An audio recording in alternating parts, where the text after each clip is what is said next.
Because if you guys are going to talk about what you want to do, you might as well do it in game. Well, we gotta regroup. We still gotta finish interrogating and then regroup. I At don't least- remember where I was last time. I was really tired towards the end of it. Unless yeah, you that was- claim that you were That was drunk. wrong. No, I think wasn't drunk. you I was had really just tired. met up with Jerk, and you guys were all going to head to the bar together, Oh, that's true. Okay. if I That was remember odd. correctly. Didn't think I'd be that close, but okay. Oh, not Steam. I don't want to open Steam. Damn it. Why not?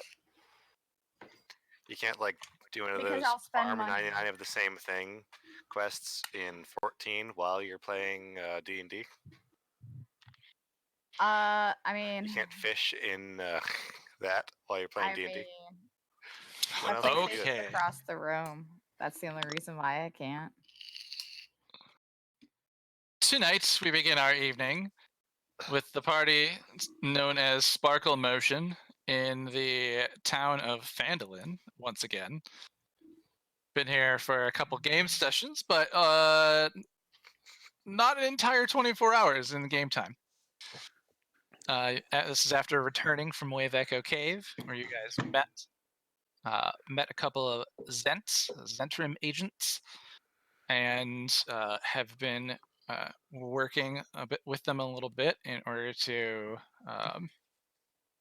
help Halia with the things that she's asked. As she seems to be one of the few people you guys like. So let's see. Last week. Do you want me to write it down, or would anyone like to try and get an inspiration for the evening? I mean, I could go over some of my notes, but that's about all I got. Unless someone else wants to volunteer. Ooh. Can I request a player? Can I request newbie? I mean Novak. You what? You Novak or newbie? I mean, it's the same thing to me. Right, technically both. One and the same. All right. So last session, we were wrapping up over there by the barn that was on fire. All the townspeople came about. There was a line to put out the fire. I did not help. Dragon didn't help. Azita did not help as well. Then we Slackers. went back to town. Hey, I helped. I hit the house with a goblin. You did helped try. everything. That's Yeah, true. that's true. That's true. And I that did not help. put out the goblin, but It was not very effective at putting out the fire or cooking the goblin. I'm sorry, Sarah. No, you're fine. I'm trying to remember. I know we got back to town and most of the group went back to the house where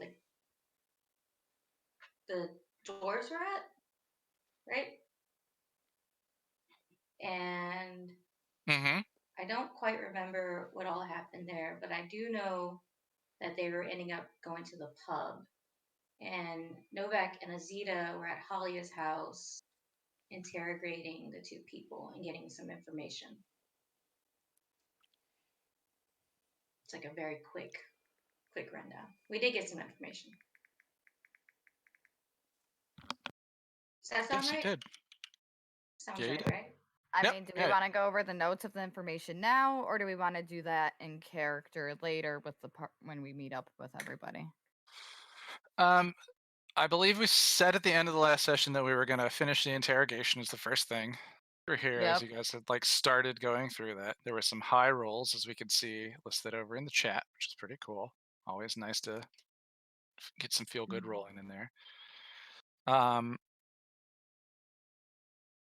I would like to know where everyone, I know Azita and Novak are at Halia's doing the interrogation. I believe there was some quick shopping, stop at the Piper Bottoms to talk potions. I think Taliesin got a couple potions out of his deal to collect materials for her, and found that Sister Gariel is acting as sort of the town doctor in a way with her skills in creating potions. She's the Yeah, she's acting like the town doctor. She's the witch doctor. Um, so I know you guys went there. You came out. I think you then. Is it Jerk and Taliesin and Bear bumped into each other? Godwall, do you remember where you were? I was with Gundren. Gundren back at the house. So then when Bear and Taliesin came back to the house, did you leave with them? I remember them being at Barthen's Provision and meeting up. It doesn't sound anything where like we- Godwald's voice. Doesn't sound. Sorry. What did? I don't recall. Okay. What were you saying? Sorry, CJ.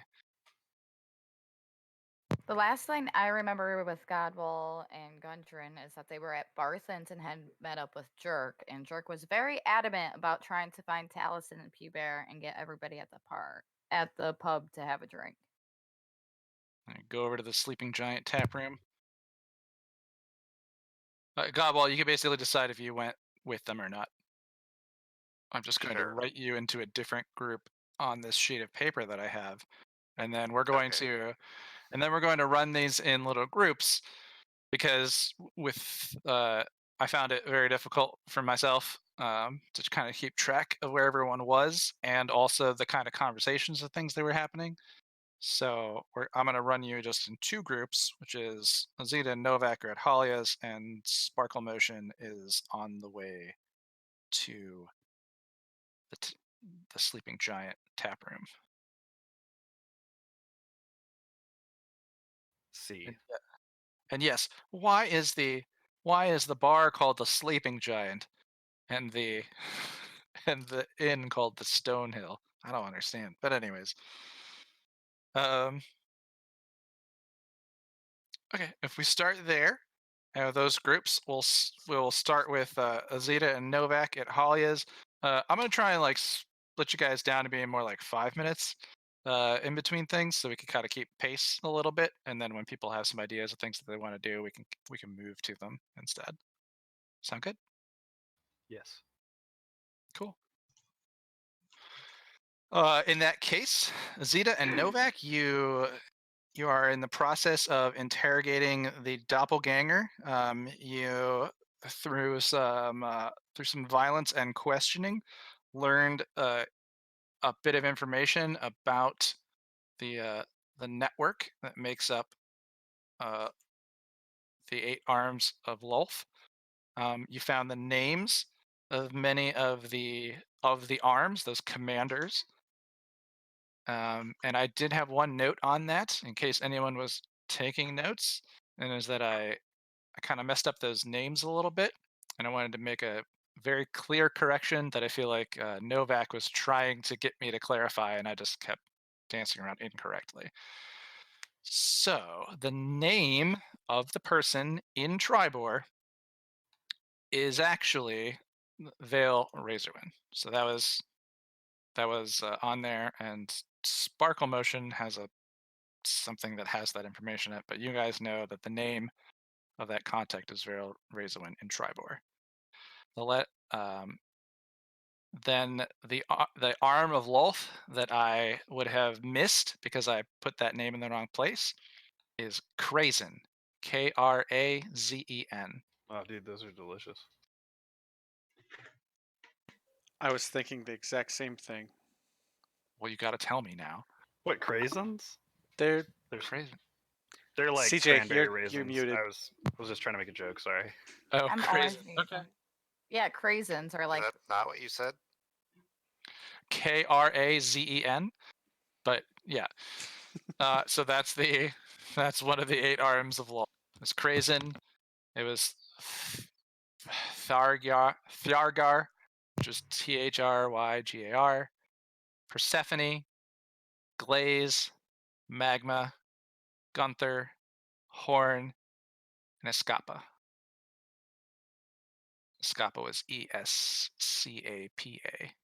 Gunther is Gunthar. Glaze, Magma, and Horn all spelled like they sound like, and Persephone just like the deity. So to correct those, and you guys also found that when you were talking to them about how they communicate, the doppelganger. Well, this would have been the last thing that you were asking at the end of the session, and basically the doppelganger explains that one of the doppelgangers would arrive with the message to the miners exchange, and then they would swap places, and the other doppelganger would then go and take the trip to Tribor to deliver the message. So they're kind of like couriers who impersonate people in towns in order to send their messages along. And that could be then where we'd start. You got a bloody doppelganger. He's answering questions. You have a very scared wizard boy off in a corner, and nobody watching you. All right, what else are we supposed to find out? The last bit of information we need is to just figure out how far out they've expanded.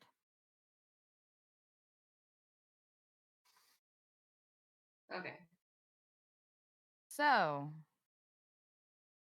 with that, Azita will look over at Arno and just be like, "So, how many of you have replaced or how far has the arms expanded? Or do I need to give you the same treatment as I did this guy?" Yarno is generally afraid for his life, turns to you, and I. He's like, Nesnar didn't let me in on all of the details. Our deal was for us to claim the power of the cave, and he's kind of shirking away from you, pulling his manacles and his hands up to protect his face, eyes closed, like waiting for blows to be rained down upon him.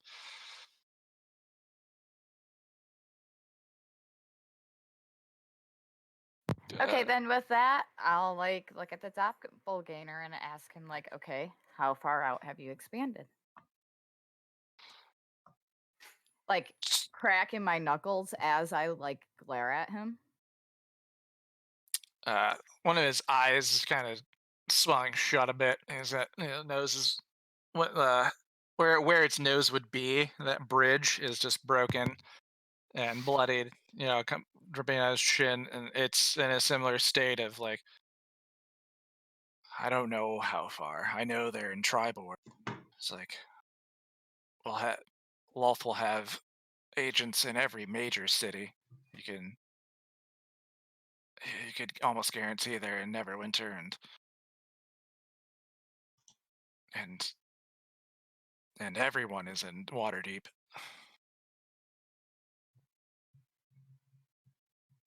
Let me look at a map real quick too. What? You didn't have your maps folder open immediately, Jared? Wah, wah, wah.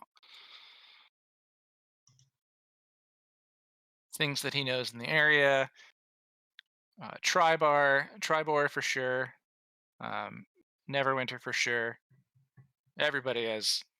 Waterdeep is the largest city in the countryside, so it's like, of course, it's like New York City, right? Like, of course there's some of the people there. He wouldn't be surprised if they had agents in Luskan, Mirabar, Mithra Hall, everywhere that you would think to go.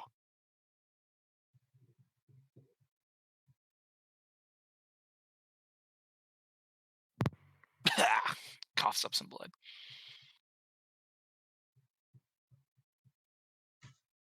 Azita will look over at Novak and be like, "Do you want to go speak to Halia about all this ordeal, or would you like to stay here, watch these guys, and I'll go speak with her? Or do we just want to wait for her to come home?" She's still working at the shop right now, right? What time in the morning is it? You guys got up at around 9, had breakfast. I think everyone had breakfast on their respective places. I assume you geared up before going out about your day. There's been some travel in, so 10:30-ish. The sun's getting to that spot where it's not quite noon. So yeah, she'll be at the shop for a couple more hours. Yeah. So, do you want to just dispose of the one guy then right now? Before everybody gets back and they can make a fuss about it? Oh god. I mean, Yarno. the only problem with that is the weasel over here needs to be kept supervised while we dispose of the other.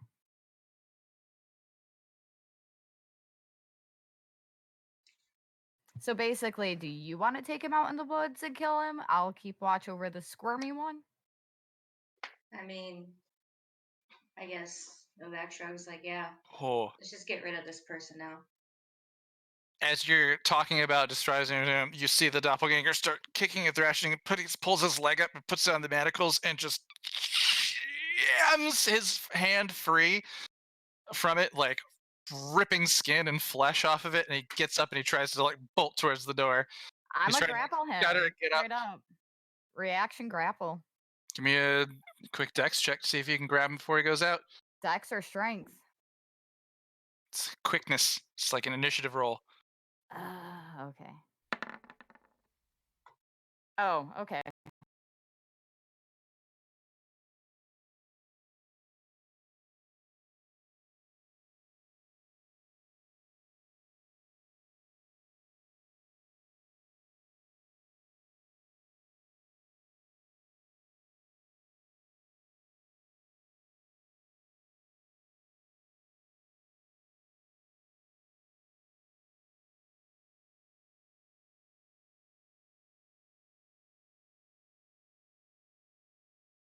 With it, so that's +6, so that's a 15.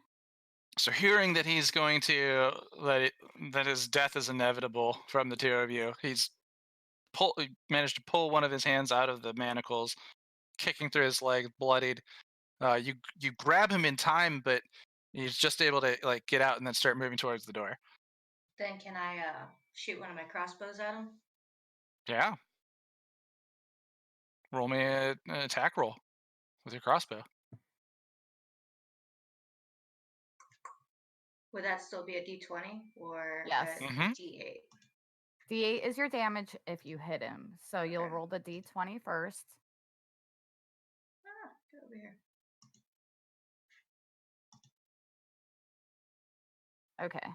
Yeah. And then on your character sheet, under your crossbow, you'll see a plus whatever. Add that to it, and that's your total. So we're gonna go with 14. 14 just hits. Roll me damage. It's what we do for whether or not you hit is you have to meet or beat the number of their AC or their armor class.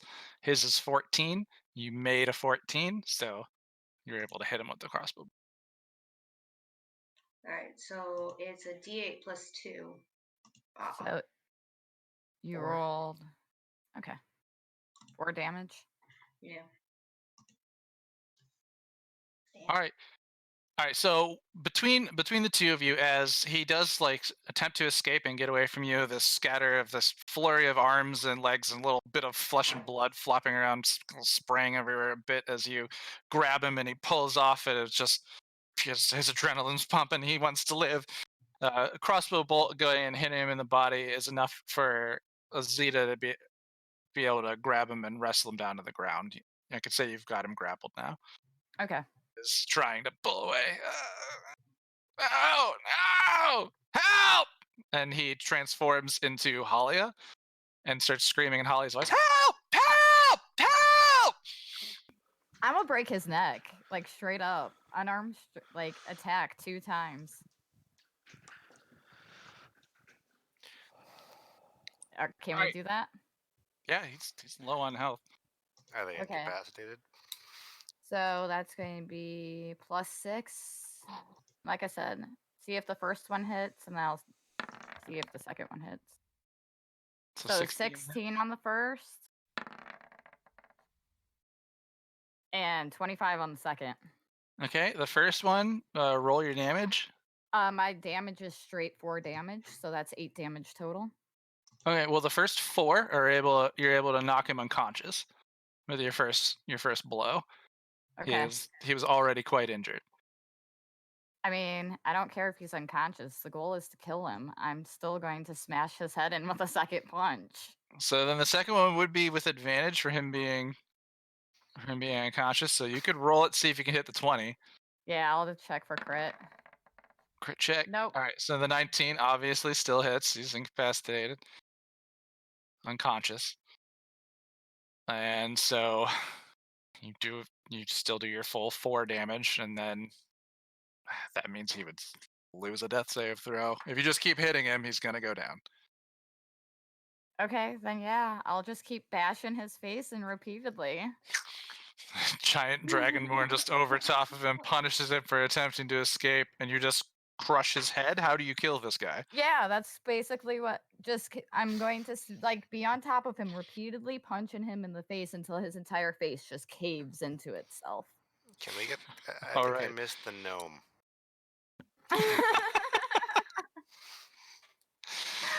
It was definitely less violence from Sparklegen. All right, No, there was Do we not, wanna get but it was some, more subtle. it was more subtle. some music too? I totally forgot Oh about yeah, that. where's our town music? No, Azita's very aggressive. That's a thing. Clearly. She's angry barbarian. What can I say? I mean, yeah, you could have raged, raged and made it reckless, but you're able to catch him before he escaped. Let's see. The shouts. All right, so as you've like finished him off, and Iarno sitting in the corner now, more terrified than he has ever been, seeing once again the thin string that his life dangles by starts just kind of shuts down and starts shaking his head. He's like, no, no, no, no, no, no, no. But over the course of a few minutes, you hear a knock on the door. Halia? I mean, doppelganger is now this is a her gray house. blob. I mean, it's easy to disprove that Holly isn't there. Just say she's over at the shop. Yeah. But her voice Yeah, he is. heard. Yeah, he is a gray creature again. So, Halia, are you okay? Halia's at the shop, dude. Go visit her. yeah, Novak will probably just like shake her head. Tells Azita like, keep quiet. We gotta figure out how to clean up this mess you made. And I'll probably go down to the door and You open it. hear. Okay, I was gonna say you hear the handle jingle, or like the handle move, and the door goes. So if you open the door, there's a townsperson outside, and he kind of gives you a look. What color's your skin again? I'm a dark red. You're dark red. Opens the door and sees a red devil person peeking out from the door behind him. Eyes go wide. It's like, is everything okay? I heard a yell. And he's kind of a little shocked as he waits for your response. Novak would probably raise an eyebrow, open the door all the way, because I'm not trying to hide anything, but making sure he can't see into the house where the dead doppelganger is and stuff like that. And Okay, so you try to do it enough. yeah, just enough so he doesn't freak out. Okay. And then So he. Yeah. then I would tell him like, nothing's wrong here. Holly is at work. What do you need? Oh, and he does kind of like lean in as you sort of open the door, but seems his gaze is kind of fixed on you for the most part. Just a quick like glance, and then looks back at you. I was just concerned. So you're guests of Halia's. Is that right? And kind of like shrinks a little bit as he asks. Looking at you. Novak would probably tilt her head and I'm like, yeah, I'm her guest. Is there something wrong with that? No, everything's it's fine. I'll just you say she's over at she's at the miners' exchange. I might just go check on her. And he kind of backs away, and you see him kind of hurry a little bit as he scuffles along. And then he Right. goes away. You're free to close the door or whatever. Novak wiggles her fingers by and shuts the door. Goes back to figure out this dead body with Azita. All right. So while you guys are figuring that out, I've got the rest of Sparkle Motion, Taliesin, Godwall, Jerk, and Bear all walking over to the Sleeping Giant tap room. Let's see. Do I still have? I still have that map, but it's gonna have dead bodies on it. Do you want to go there anyways? Yeah. Let's see. I gotta move you first to Herida's cabin because it's so far away down the list. Oh, look, Sparkle Gem's there. And then yeah, this is. Oh look, somebody was filling the map with things. What a surprise! I thought those were all the ducks that somebody puked up. Looks like it's a bunch of wizards. Bunch of wizards or something. Actually, you know what? We're gonna leave them. A college of wizards. There's just a shit ton of wizards in town right now, all getting hammered. Right. It's a wizard Just- convention. There are all the various patrons there in the city. Sparkle Jam. Delete. Bye, Sparkle Gem. Bye. It's Snake still hanging out in the woods. Okay, so as you guys approach the Sleepy Giant Tat Room, you notice that the front porch has actually been expanded. They made a little bit, added some more of these tables outside, and so there's a little more space and things right there. Oh, she set up a little bodega out front. Yeah, it's got there's a railing on it and a little bit of an awning. So she's expanded in the time since you guys have been gone. Does it seem Um, busier than last time we were here? yeah, there's some patrons on the porch. I'm already in the bar. You're already in the bar. Oh, there's Jerk. Whoop. He's over here. I'll find Bear somewhere. He's probably under this He's right here. Grista. Is that him? Oh, there he is. Yeah, there he is. But just in general, this is kind of the general layout of this space. There's a few tables inside. There's a couple tables outside. There's patrons. There's a bunch of people out on the porch. So as you approach, if you head in, you see actually a couple familiar faces. In addition to Grista, the bar owner, that image of her is up in the upper right-hand corner there. You guys see two people that you met along the way into Phandalin. One being a wizened old man missing an eye. And you now notice that Clarendon has an eye patch over his eyes, that still wearing just a light silk robe in this brisk February-esque morning. And then you also see at the table with him, in addition to a bunch of other different people around at the other tables, but a table with him is Salem Ironring, the dwarf that you met on the journey there. He is there, and he and Clarendon are actually playing a game of cards with a couple other people. They got a couple of hands in their decks as you walk in. I'd like to. Oh, go ahead. I'd like to send a round over to them. Okay. Oh, all right. So you guys, you walk in and you walk by them and go back to the bar.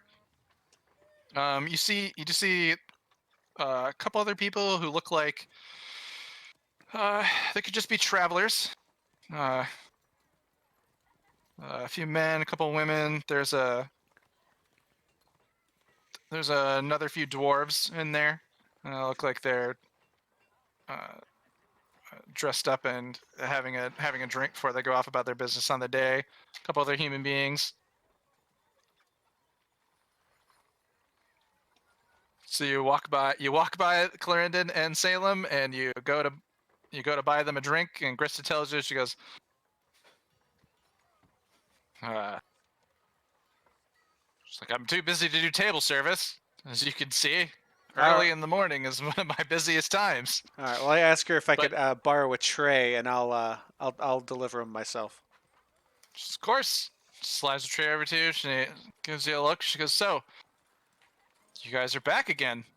Yeah, we finally made it back. I promise not to cause a scene this time. I appreciate that. Surprised you Dude, recognize me. Although I will remind you, I killed all of those people, and you're much better off now.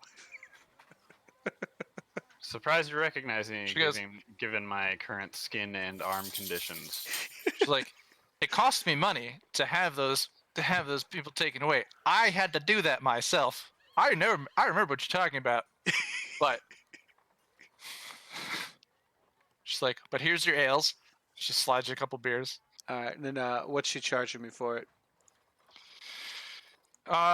Beers are a couple silver, so like 3 silver. I'll give her 3 gold. And I'll say, I'm really sorry about last time. It won't happen today. She picks up the stack of coins, tosses them in her hand a little bit, bites on one. Apology accepted. Puts it in her pouch. All right. And then I'm going to head over to which table they at? This one in the corner. Yeah, sure. And I'll just set the tray down. I'll grab one of the beers for myself, and They're there with one other human male, and Salem sees you and he goes, "Ah, jerk! Like the Red Menace. Care for a game of cards?" I think I like that. The Red Menace. Yeah. Just let me see if any of my buddies here would like to join. We'll get a full game going. I'm not sure if you other guys walked into the bar. I see Tellison at the bar. I did. Oh, you did? Oh, I see. You moved your character in. Okay, That's yeah. why I said I'm surprised she recognizes me with my current skin and arm condition. Right. Oh, well, I suppose I don't know that she would necessarily. Let me. She's busy. So I'll And just you have kind the of exact same nonplussed expression as before. I'll No, hover. she has a keen mind for faces. She recognizes your face, though that you are different. If you're there to buy a beer from her, she'll Yeah, say she'll look up there. What do you want? I'll buy 3 ales. 3 ales as well. Yeah. 3 silver apiece. All right.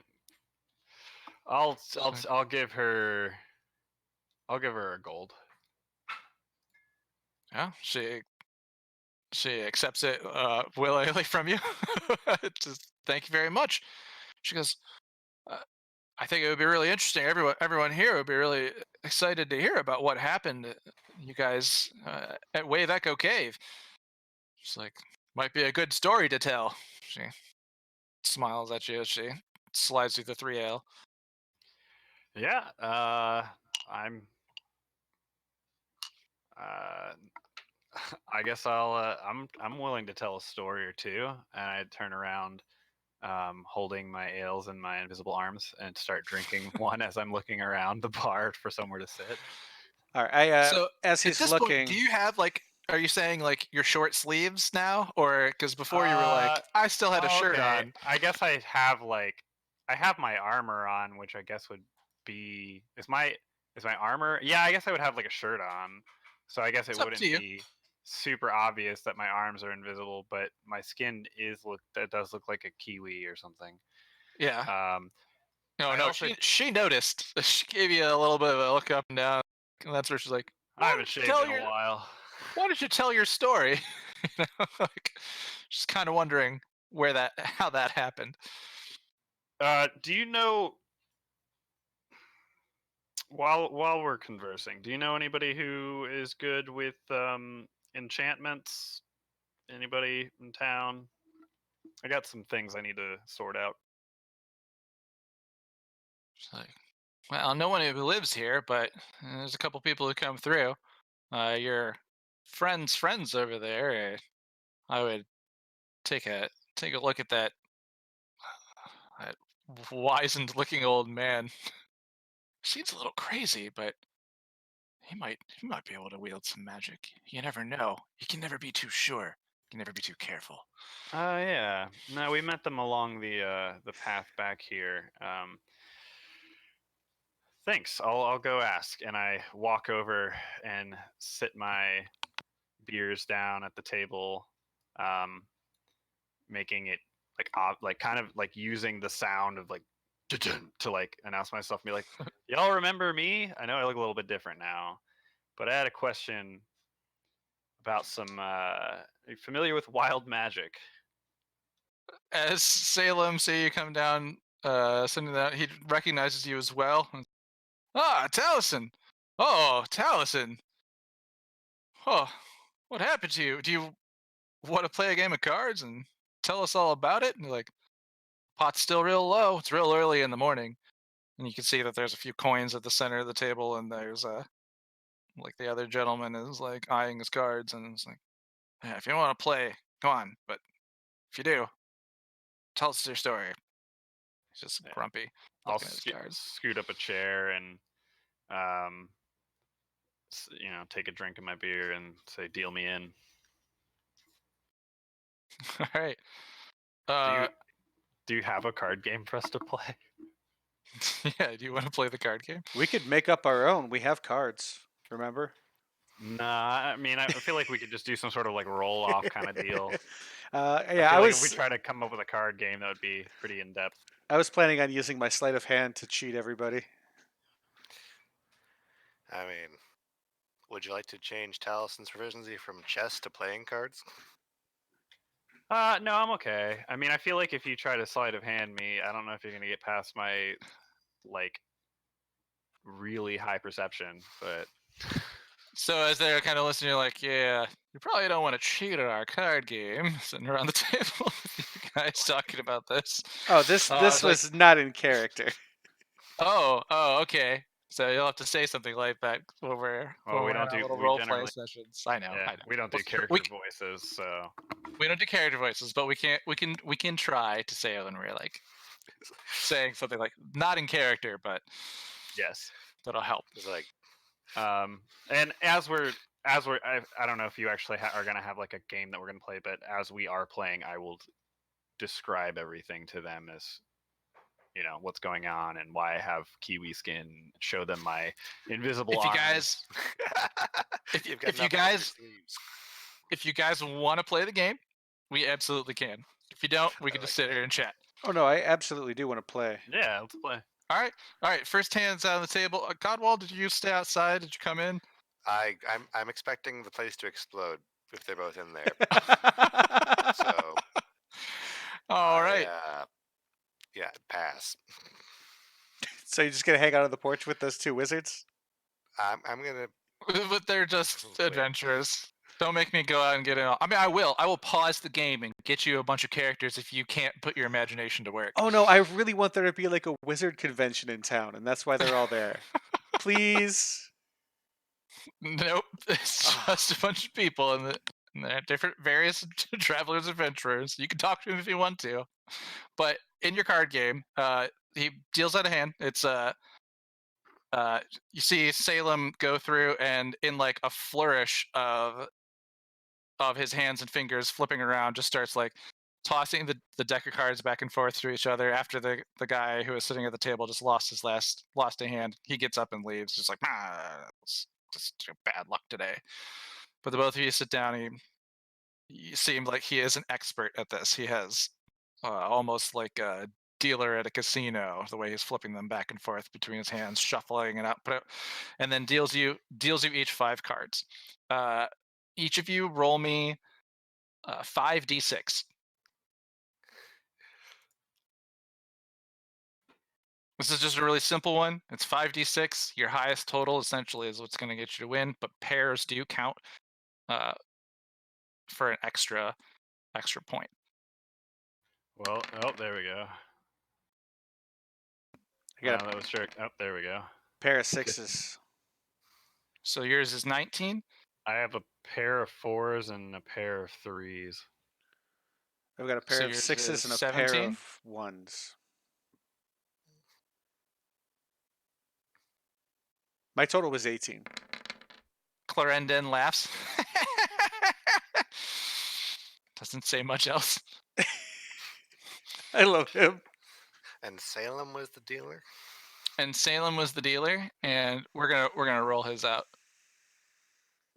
here. He's gonna play his straight. Whoa. And you see Salem smile. All right, boys. And you hand out your first hand. He's like, boom, read and weep. His total is up higher. Plus, he's got 3 of a kind, so he gets 2 on top of his 26 total. And he gives a little chuckle. All right. It's like, so how about you tell me what happened to your face? What's wrong with your face? Well, I think we spoke about our mission was to find the lost mine of Phandelver. Well, we found that mine, and we found a forge in that mine that could enchant things. Turns out it enchants everything with wild magic, and this is just kind of what happened. I'm actually trying to figure out how to reverse this. If you know of any way of doing that. Clarendon goes, and he like slowly goes from just kind of his sort of glazed off, giggling laugh, and he turns and slowly looks up towards you, Taliesin, through his one eye. He's now wearing an eye patch over the other. The other eye's not good. I also pull And- my sleeve back, like one sleeve back, and just be like, And "This you are- also happened." He's like, the lost you found. It's like you found Wave Echo Cave. What kind of magic was in the cave? I'm very curious. And he kind of goes back to leaning around, giggling a bit to himself. If I remember correctly, I believe one of my colleagues had mentioned that there was necromantic magic. That seems to be why everything is turning to wild magic. Salem sits back and he's like, all right, I'll tell you what. And he takes your gold, because it was a single gold in, so each of you just mark a gold off. And he's like, all right, I'll tell you what. If you can beat me in a hand, I'll give you some advice. So if you guys want to put in another gold for the next round. All right. Absolutely.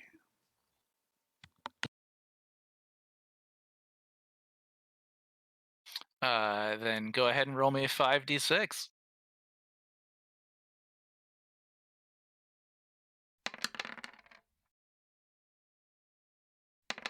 It's 21. It's a pair. So 16. And Clarendon looks at his hand and he goes, I'll raise you a gold.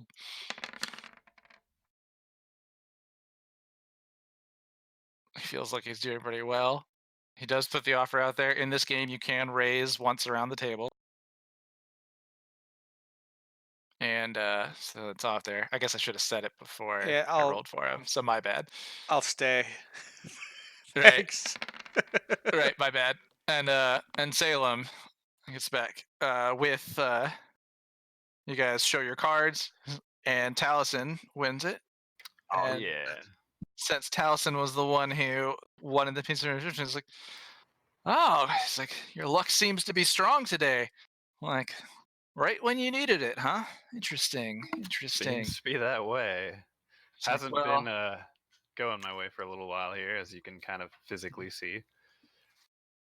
he tells you, and he goes, I don't know exactly what's happening to you, but if Clarendon's question here has led us to the right answer, I can tell you that Oriana, the cleric of Lathander who was traveling with us, she might be able to help remove it if that's a.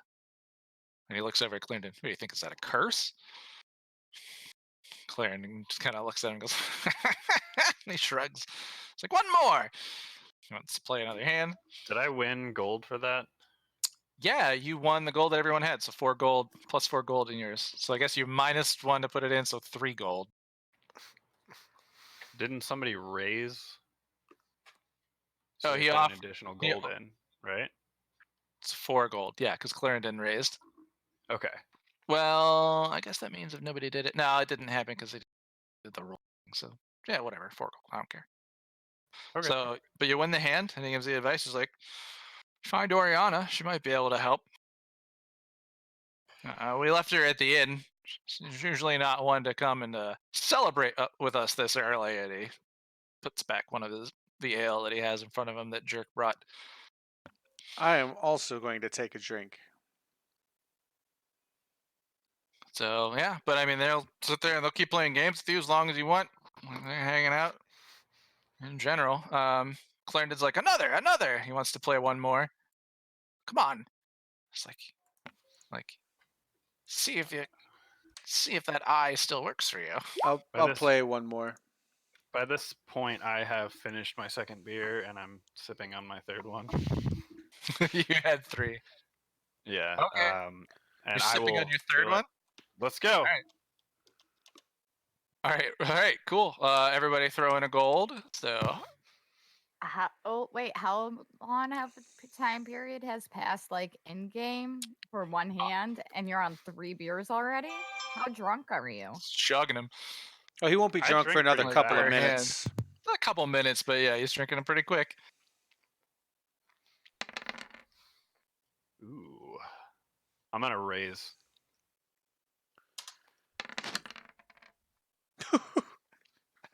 Wait, yeah, I'm out. You're gonna raise. Yeah, I'll raise. Tells us out. You're gonna raise. So then, if you're out, Clarendon's like, I'll see that. He slides another gold in. Jerk, you're just -1 gold. You're out for the round. Salem's like, all right, I'll take that bet. And as Clarendon shows his cards, they're pretty high, but nothing like yours. You see Salem take out something from his shirt. He kind of reaches into a necklace, gives a little kiss, and mutters something to himself. Can I do an insight check on that? What are you Or trying to? some sort of check. I'm trying to see if he's maybe casting a spell. He's making. Or I mean, if you just kind of like. I mean, because if he's muttering something, he could be using. It could be like a semantic part of a spell. So I'm just trying to see whether or not that's the case. Absolutely could, which I would say is perception. See if you recognize, hear what he's muttering. It's going to be a 21. No, 20. I'm sorry. Your adept elven ears hear him say, "Timora be praised, please be with me." Okay. And he goes ahead. Man, I have him. I don't know how I'm supposed to do this with this game. He's supposed to have advantage on his gambling rolls. I don't know what that. Add a dice or add a d6. Yeah, just drop the lowest. All right, that makes sense. Because I mean, I could think of it like in other circumstances, but this one was an odd one. Ooh. Yeah, doesn't matter. Yeah, so Timora was not with him today. So you take 2 of Clarendon's gold, 2 of Salem's gold, and Jerk's gold that he missed out on. This is the most gold I've ever had in this game. Is it really? No, it's not. Yeah. Wow. Yeah, I don't really have a whole lot. Usually, I haven't been one to sell things that I have or collect gold at all. You guys are always looting stuff, and I'm never really the one that does that. I suppose though you should at least be collecting your part of the bounties. Yeah, we've always been splitting it. So you guys should everyone's always been splitting the bounties at least. So you should definitely have more than like 8 gold from this. I have 9 right now. Well, no, that's not true. I have like 30 gold. Okay, I was gonna say you should with all the other change that I have. Okay, well, yeah, that's weird. Maybe pay attention when the party splits up gold, because I feel like you should have more than that. But there's no way to go back and figure that out. That's all right. Unless you want to watch like 24 hours of I stream. live off the earth. Yeah. All right, but yeah, so I mean, they'll keep sitting there and playing games with you and chatting with you guys if you want, but for the time being, I want to make sure. Well, as we end this one, I'm gonna just say like, well, guys, it's always good to quit when you're ahead. Thank you for the company, and I finished my third beer, and I am a little. You can tell that I'm like a little tipsy. Oh, and I like kind of. oh yeah, I'm we're gonna find out. Constitution saving throw. Okay. Are you drunk or not?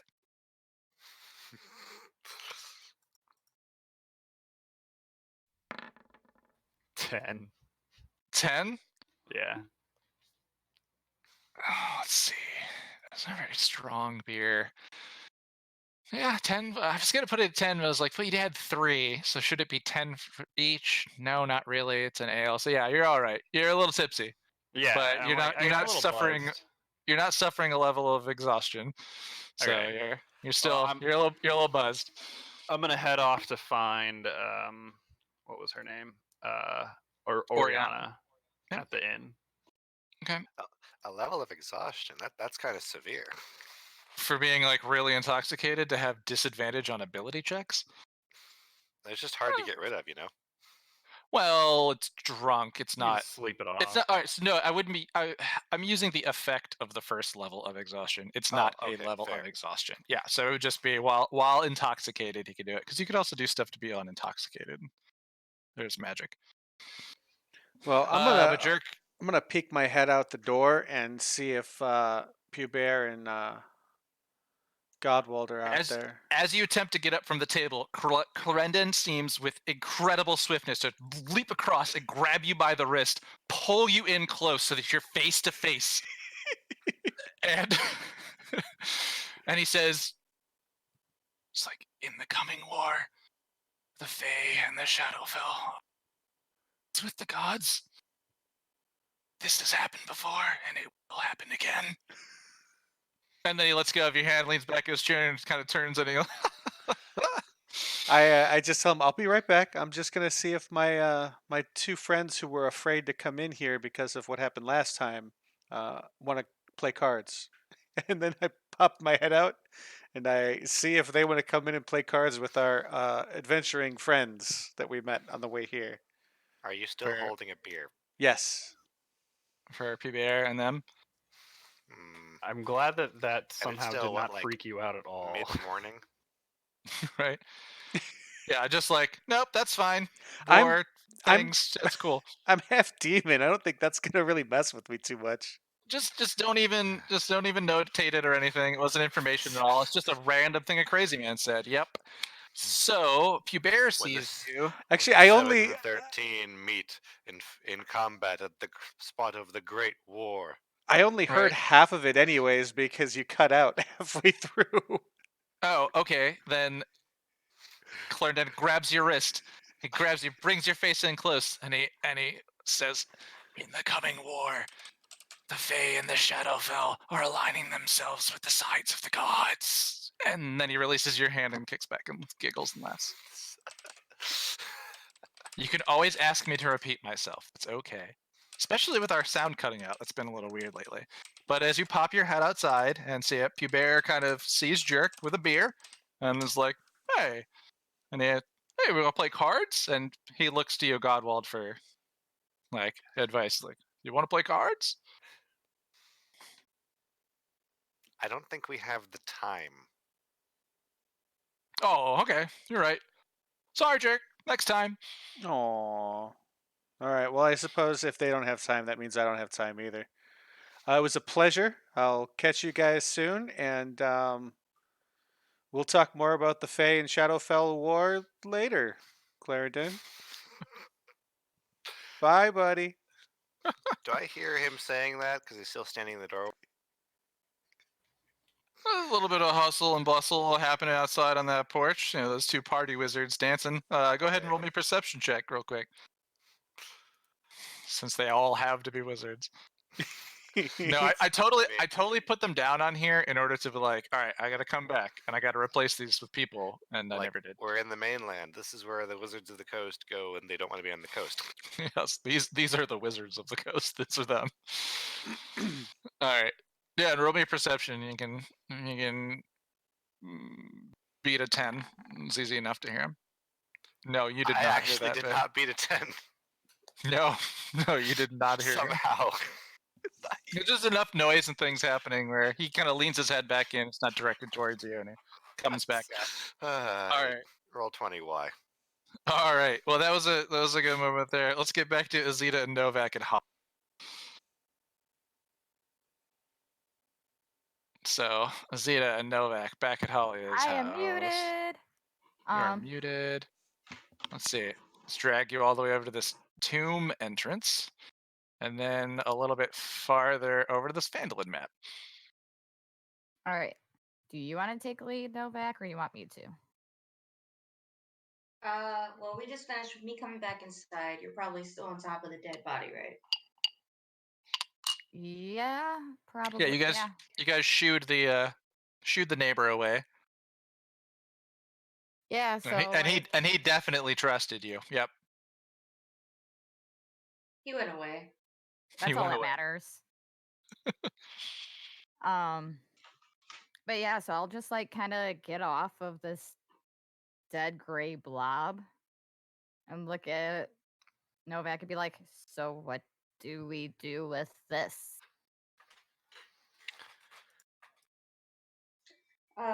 Novak will take rubber for it. I'm like, well, we can't just leave it here. We have to get rid of it. So for now, I'm just gonna throw it into my bag, and we'll deal with this later. Oh, let me look up something real quick. Yeah, am I allowed to do that?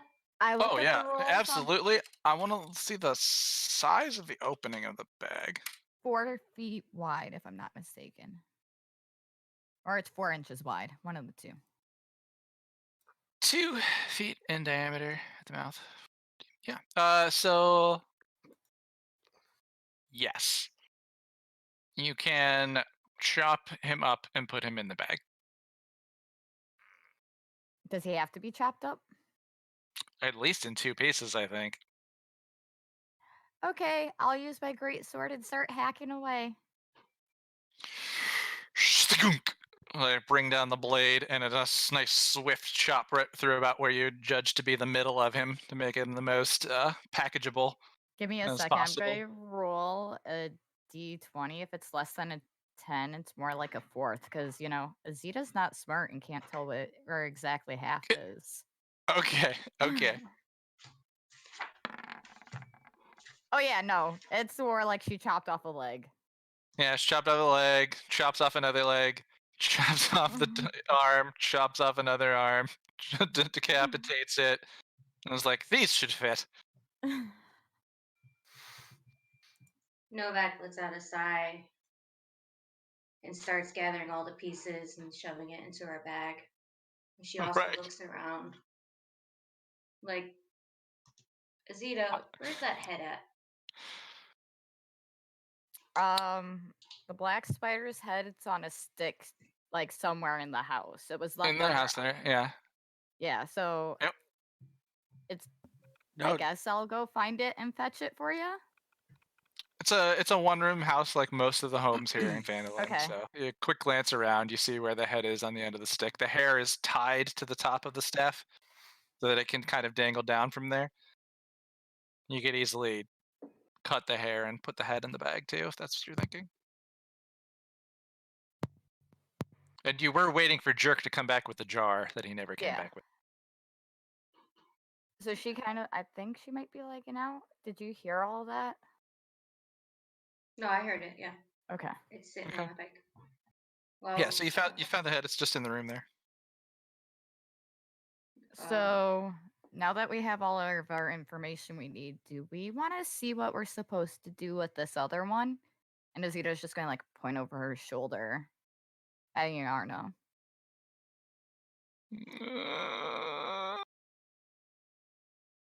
Well, Novak finishes cleaning up and she gathers the head to also put in her bag, and she just kind of looks at him.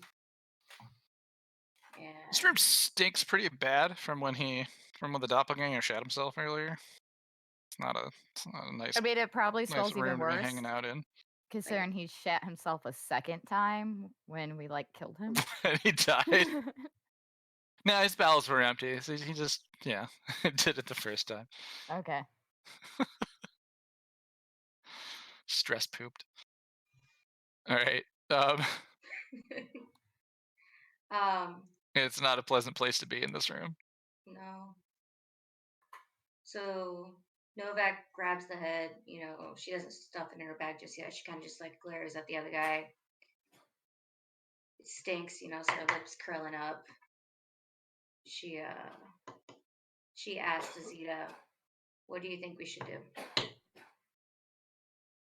Azita will respond looking over at Arno and then looking back at Novak. Azita will say, I think we should probably check in with Halia since this is her situation. I mean, I do know we can't have him speaking of the Grey One to anybody. Oh God, I won't say anything. I won't say anything. I'll only say what you want me to say. So at this point, I could go check in with Halia while you watch him. Just make sure he doesn't do anything stupid. And with that, she'll start heading towards the door unless Novak is going to stop her. All right, Head so towards Halia's. you just want to go ask. What you guys just said. Oh, did it cut out for you? Can you hear me? I can hear you now. Okay. So she just said she wants to go ahead and ask Halia, and she was going to go out there and ask you to just hang out here while she went to go ask the questions. Yeah. Okay. So, yeah, Novak shoves the head away into her bag and starts looking for I don't know, a can to try to help with the smell. It's just a one floor apartment house, right?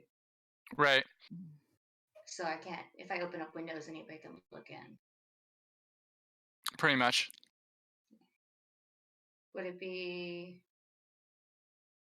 And you do have there's a lot of blood and kind of bits of guts and things around. Also, please add doppelganger body parts to your inventory sheet, as well as the head of Nezanar the Black Spider. That just makes me happy that you're. I don't know why it's so ridiculous. Everyone, make sure that it's notated. I have a lot of shit in my bag now. I believe it.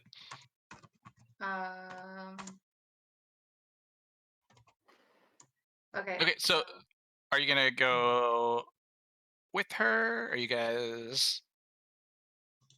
You could. No, I'm staying at the house. I am gonna keep watching over this other guy and clean up the rest of this mess. Okay, you're able to find some just sort of general cleaning supplies. There's water and a bit of soap flakes that, or there's a bucket, a mop, a bit of soap flakes. If you had some water, you could go for. We'll say there's probably maybe a couple buckets of water in the house, just stuff that was around for drinking, and you could use it to clean while Azita's away. Zeta, you wander over to the miners' exchange, and you find Halia there. She's behind the counter. Shall we go to the miners' exchange map for the picture? Yeah, for the picture of what Halia looks like. If nothing else. So we're going to stop over here at Wyvern Tor. Oh, nope. We're going to stop over here at Wyvern Tor. And then bring us over to... Oh, it's a sparkle gem! Whee! bring you over to the miners' exchange. So general building is pretty generic, but inside you find Halia. Obviously, she looks She's got her makeup done by a jerk earlier, but she looks much thinner than this. She was not exactly well fed over the time that she was a captive. There are a couple people milling about, a couple dwarves, a couple human beings. The dwarves are there to exchange some goods. They come through, and Holly sees you walk in, like gives you the eye, like, hold up 1 second, and she kind of completes her dealings with them, takes some of the gemstones that they had found, exchanges them for some gold, goes, locks them in her safe. Azita will kindly like wait for Helia to finish business with her clients before like approaching the counter and just Yeah. being like, "We need to speak in back." So you just kind of like poke around, and the rest of the people, they conclude their business and they leave, and Halia just kind of goes up to the door and latches the bar down so it can't be opened. She's like, all right. It's like, what's up? Did something happen, or is everything okay? Uh, so we have all the information you asked for. Oh, that's great. The only issue is the doppelganger tried to get away, so we unfortunately had to dispose of him. She takes like a deep breath and sigh. She's like, I think that's okay. You guys, we still have Nesnar's head, and if we can find someone who can cast the appropriate magics on it, he's probably a better source of information than the doppelganger would have been, anyways. I agree with that. The head is safe with Novak for the time being. Um, we want to know what you want done with the wizard. He swears he will speak only what we tell him to speak. Well, technically, he's Spark Emotion's prisoner. They did capture him. They put in all the work. I suppose as long as he goes straight to the Lord's Alliance, maybe you guys could, I don't know, put a bag around his head and take him up to the Tresnar Manor, where they're headquartered now, just so nobody sees him, because they might recognize him, and deliver him. As long as as long as nobody sees that it wasn't, that I wasn't here. I don't care much about what happens to him. And again, he's Spark Emotion's prisoner. Understood. Do you know where Sparkle Motion is at the moment? Because we would like to go take care of some of our own business and need to pass off their prisoner since yours was already dealt with. Well, I haven't seen them this morning since I left them in the house with you, with Jerk and Taliesin. I think were there. If they didn't say where they were headed, I'm not really sure. But they do like to hang around the Piter Bottom's home, which is that building that's next to the Lux Shrine. Um, you also maybe you'll find them at the inn, or maybe you'll find them at the tap room. All right. With that, Azita will just kind of like nod and start heading out. She's like, "Hey, could you do me a favor if you get a chance? Maybe bring me something to eat. I'm still just starving."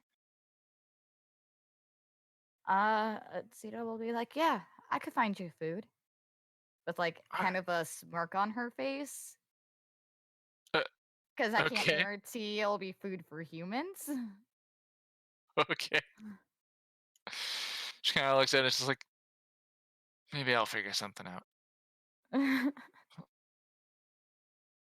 And with She's like, that, "Here, Azita, yeah, yeah, I was gonna say Azita will just like walk out, like thinking all right, about what humans can and cannot eat. all right." And so she kind of goes back, and then Zeta, I presume you meet back up with Novak over at the house. Yep, and I tell her exactly what Helia said about how it's Sparkle Motion's prisoner, so we gotta find Sparkle Motion now to deal with this dude.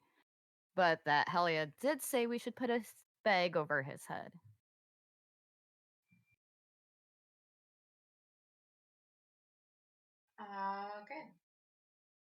Oh, I suppose too. While you were there, Holly would have asked for the information that you got and then received it. So Yeah. I assumed we would just kind Yeah. of paraphrase that rather than going all over it a second time.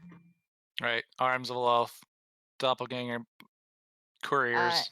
I'll say in total in my notes, I have what do they know about the 8 arms, which we have that information. How they operate, we got that information. The commander names, we got 8 or 9 names in total. And then where have they expanded, which we just got. So all the information she wanted. Cool. All right. Yeah, she gives her some ideas of what she would want to ask about the head. She tells you to keep that. I forgot about this. I'm sorry. She tells you to keep that safe, and she'll try to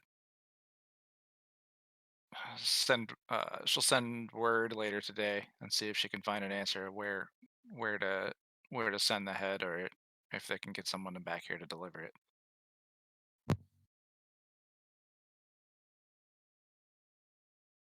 Okay.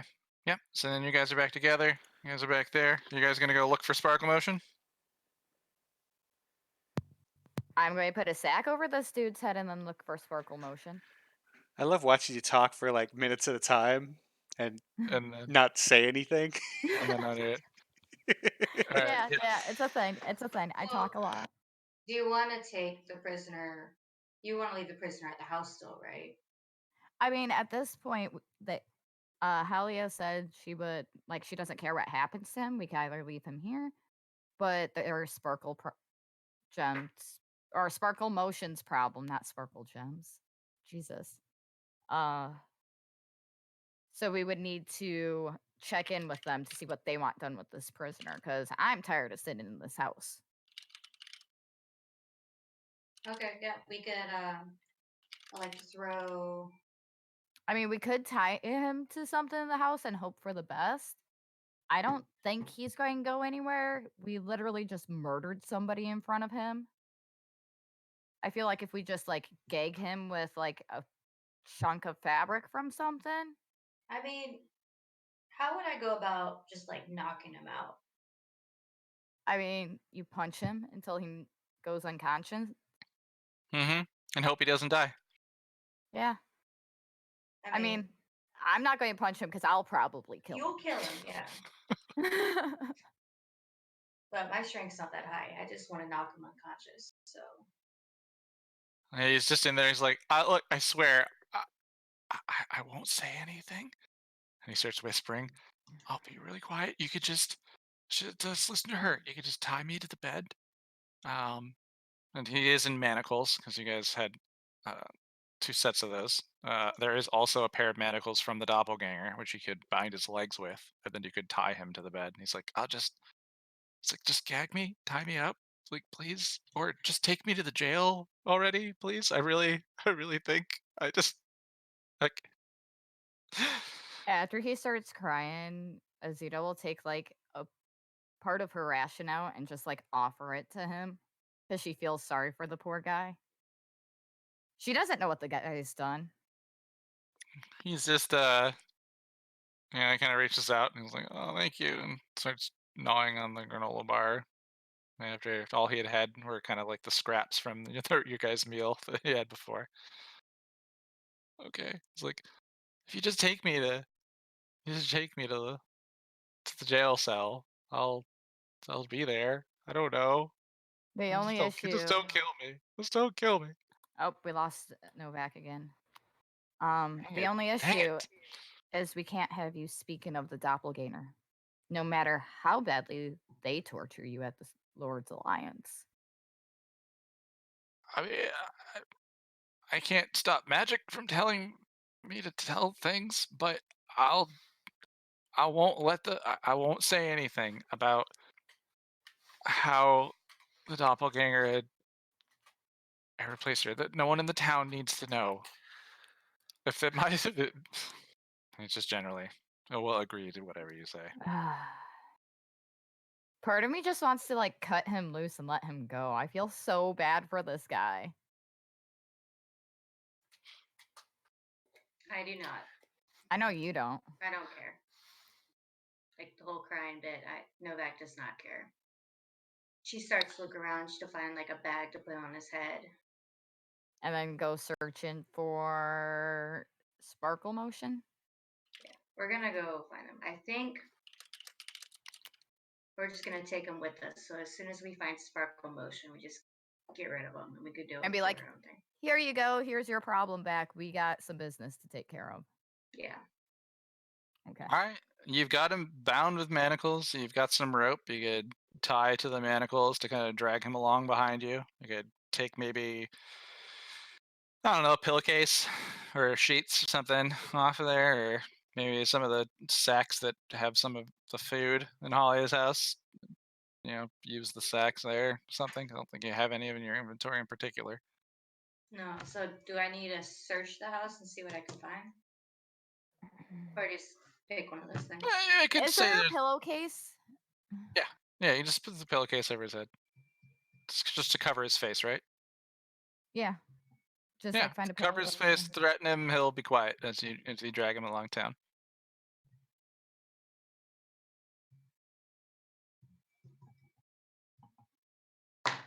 Is there a way I can search for like an extra cloak or something to put over him so nobody like says anything about this dude we're just dragging around town?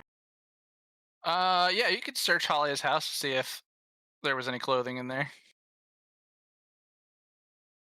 I'll be back in one quick second. You can roll me a perception or an investigation. It just depends on how much time you really want to take to go look around for stuff, but it's generally pretty easy to go through the stuff in a empty house where nothing's really locked. You kind of broke up there. You said investigation or what? Or perception. Investigations usually you take longer, but it's not going to be difficult for either because you've got time and it's there. Nothing's locked up. So I mean, I'll just do perception. It's a +5, so. I'm just saying, give me the die roll so I can be like, yeah, I didn't decide that. Yeah, no, the Maybe doppelganger 6. didn't need any clothing. You find some of Halia's clothing that's there and dusty, um, but doesn't seem like she had any cloaks out or anything. Like maybe that was taken or picked up. Yarno itself is wearing robes and kind of a cloak, so he's in that outfit. You could always dress him in some of Holly's Does it have a button clothes. on it? No, but you were able to find something that could work like a sack to cover his face amongst all the stuff. And then, like I said, there's sacks with some grain. There's the pillowcase, sheets on the bed. Okay. We'll just grab the pillowcase then and tie him up. Okay. So then you guys go walk out and you start looking for the rest of Sparkle Motion, right? Yeah. All right. It's a small town, so I guess we'll come back, and this is wherever What's up? Sparkle Motion was headed. Well, if they were listening to me, I'm trying to get us to report to Sildar. Okay, yeah, I guess We can run into Jerk, them on the way Taliesin. I walked off towards the inn. He wants to go and try and bang the widowed person. I just need to know where your No, guys are I'm going. trying to get You my guys- arms back. Oh, okay. I mean, like I said, after getting the sack on and everything, we were just going to wander around town trying to find Sparkle Motion. I just need to know where they went. Okay. I walked to the inn by myself. I didn't invite anybody with me. As we're exiting the tavern, I kind of I tell Godwald, This I'm is like, not where you are. what? Nothing. Sorry. I just want to know where you guys were headed. Yeah, no. As we're walking out of the tavern, I want to tell him what the Clarendon said about the. I'm at the Fae of the tavern still. Shadowfell. Yes, I'm giving him an opportunity to go talk to Clarendon if he wants to. That's where I am, at the tavern. I would not take that opportunity. Okay, well then That I'll doesn't follow sound you to like- wherever you want to Doesn't go. sound like he would know more. That's one of the stuff.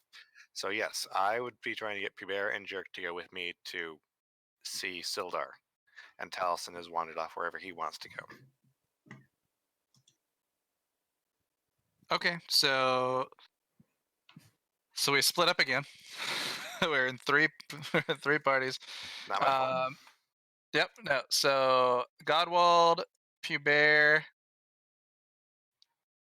and Jerk. Did you go with them, or did you follow Taliesin? I went with them. And Jerk go to the Tresendar Manor, and then Azita and Novak meet up with Taliesin at the Stonehill Inn. After Azita and Novak, you'll arrive shortly there after Taliesin does. You guys maybe stopped at the Piter Bottom home first, knocked on the door, they weren't there, drag your prisoner over to the inn, and you find them there. Taliesin, you arrive over at the inn. And yeah, so Taliesin, you enter into the inn. Let's see, find the inn room real fast. I have all these pictures, Ooh. not really maps. All right, yeah, you arrive in at the inn. There are a couple townspeople there, like cleaning up after finishing some meals, exiting out. It is pretty sparse. You find Trilina and Toblin, Stonehill, are there, finishing up and kind of cleaning up after the morning, after most of their guests have left. Toblin sees you, and let's see, does he recognize you? No. Hail and well met, traveler. How can we help you at the Stonehill Inn today? He got a natural one. He does not know who you are. Toblin, it's Taliesin. Some things have befallen Taliesin? me. I look a little bit different now. He kind of squints and glances. Oh, you do. You do look quite a bit different. Wow. Yes. Are you Yeah. okay? I'm all right. I just it's more cosmetic than anything else. Some friends of mine told me of a companion of theirs named Oriana who was staying here. Might she be here? Oh yeah, no, I believe she's still up in her room. I could send Trilana to go see, knock on her door and tell her that she has a visitor, if you'd like. If you could, Wow. please. I've been told that she might know how to fix this whole thing. Yeah. So Trilana runs up and he kind of looks at you. He's like, did it hurt? No. I mean, it hurt my pride. But, Oh, well, but no, it didn't hurt. It just I could kind of happened. understand that. I could understand that. Well, hopefully she can help. I hear she's a cleric. She has some connection to her god, something. I don't know much about, well, religion. Kind of Yeah. waits. Well, here's to Um, hoping. Yeah. Oh, I guess you do see Sturm, Sturm Brightblade. He is down there in the inn as well. So I guess he might have maybe taken a notice. He was one of the other people that you had seen in the ring, and he was waiting down there. He overhears you. And he's like, "Oh yeah, Oriana's upstairs," and like, hopefully she can help you. He was the one that didn't like me because I was an elf, right?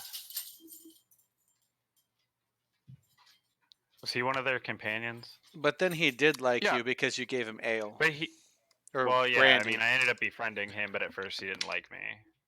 I think he distrusted elves. I don't remember that. One Well, of let me them look. didn't like me because I was an elf. I'm gonna go out for my quick Probably 9 would have o'clock break. been. Probably would have been like if you.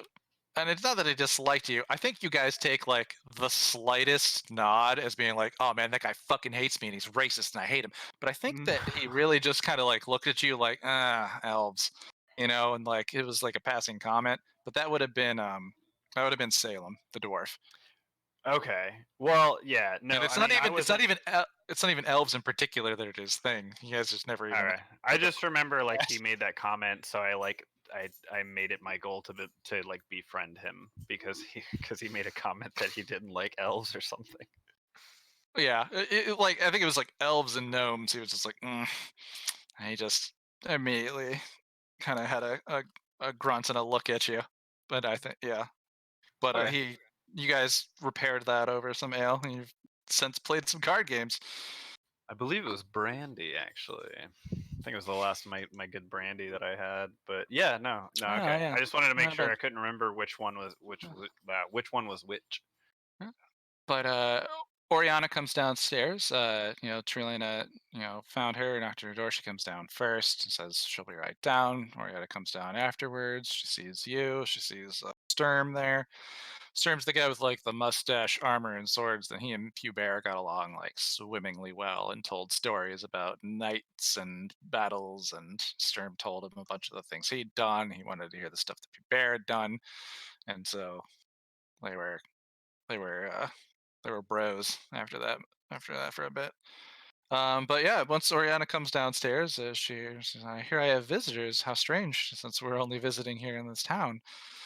Looks at you and immediately recognizes you. She goes, "Taliesin! Oh my goodness!" Like, Yeah. well, how can I help you? And she kind of gives you a knowing smirk. She sits around one of the tables and asks Trilana for, just like, asks Trilana for a glass of water. She goes through. Well, Sturm's there drinking a glass of wine. my through a series of events over the past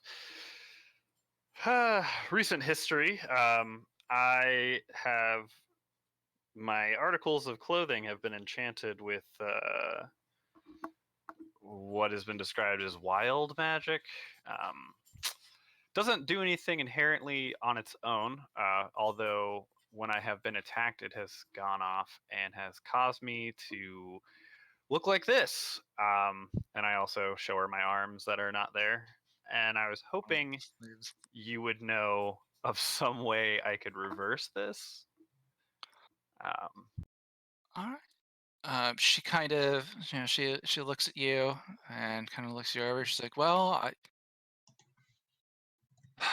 she's like, wild magic is well, it's very uncertain, if you will, and it does seem that uh, some of those uncertainties have borne fruit. I would I would recommend perhaps getting rid of or destroying the things that caused this. It might not be the best idea to carry them with you. But as far as what's afflicting you, I suppose I can attempt to figure out what kind of magic it is. I can't do this for free, certainly. what are you? How much are you looking for? Well, for detecting the school of magic that's affecting you, I can, you know, mm, well, let's see, her going rate is. I'm trying to figure out how she would tell you what her going rate is as a cleric for hire. Just like an offering to Lathander of of 10 gold.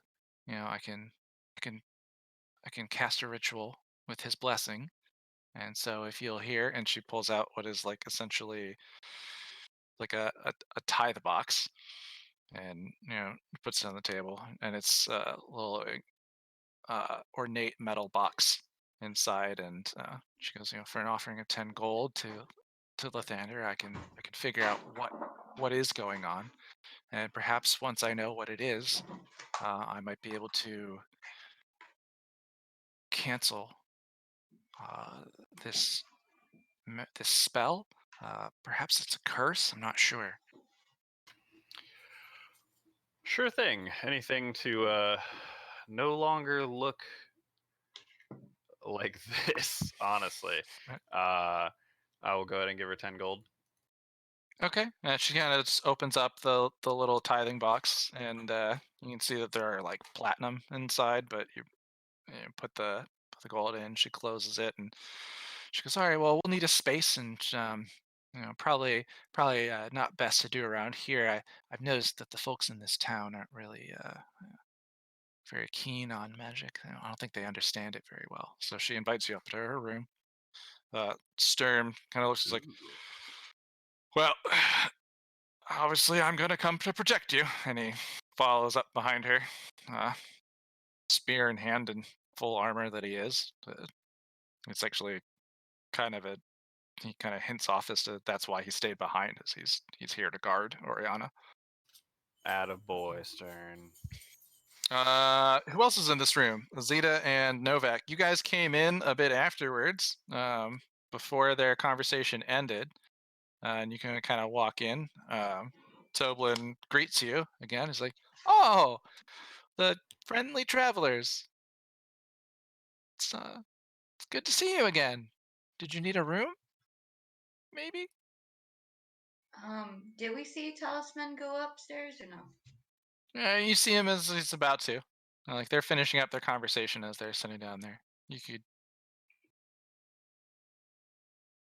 can see him.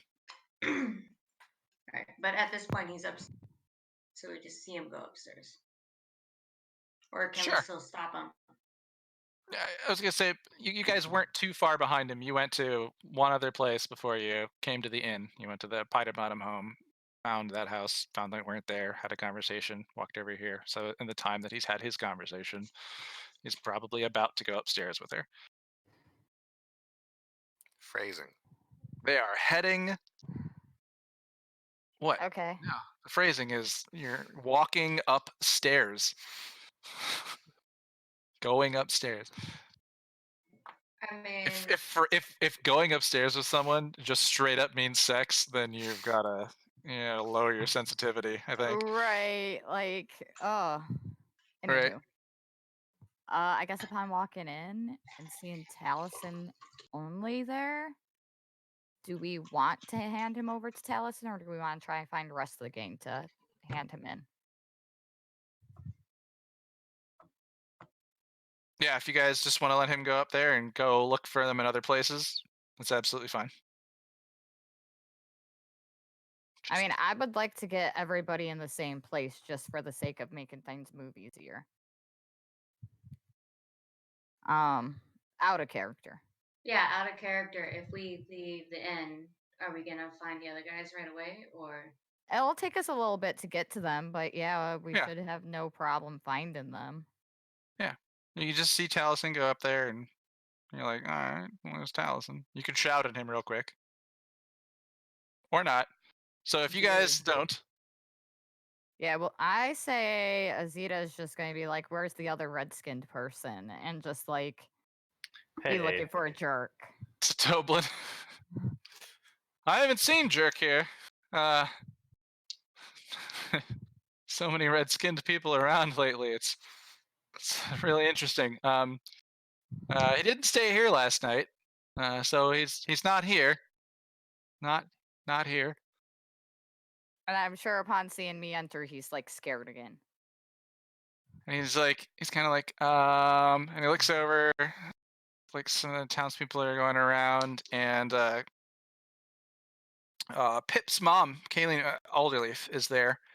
She was helping Trillana clean up, and she might say, she's like, not too long ago, I think I saw him while I was walking here, or walking around. As I'm heading to the east. He might be at the bar. He might be at the um, Tresendar Manor, the Lord's Alliance. Azita will be like, "Well, thank you for that information, ma'am," and just like start heading out towards that way. All right. Yeah, Novak's like right there behind her, tugging along at a leisurely pace, so it's not like a big scene. The prisoner. So, Taliesin, as you go upstairs with Oriana and Sturm, once you get up there, she basically asks you. She's like, "All right, can you can you remove the items that are that have been enchanted with this wild magic? So I need to put just you into this circle. And she like gets out a piece of chalk and starts going through a couple of her things that are in a chest that she has there in the room. I guess. All right, give me a moment. And he takes off his headdress, his scarf, and his his cave bear hide leather armor. Okay.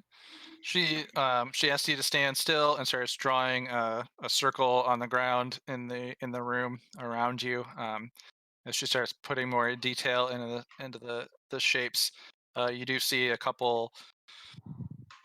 Seems like a couple symbols marked in, but what it ends up appearing like is in the shape of a sun, and each of the symbols kind of comes out to a point and that are off to a circle with the rays kind of coming off of it. She sets a few candles down and um, opens the window that's on the room to let as much sunlight in as possible, and she starts chanting and going through a process to identify it. And after a few minutes of her prayers, um, and you standing there, she's able to like, sorry, uh, Lathander be praised. He's told me what this is a curse that is on you. It seems to be several. Are the only things that have happened the visibility of your arms and the texture of your skin?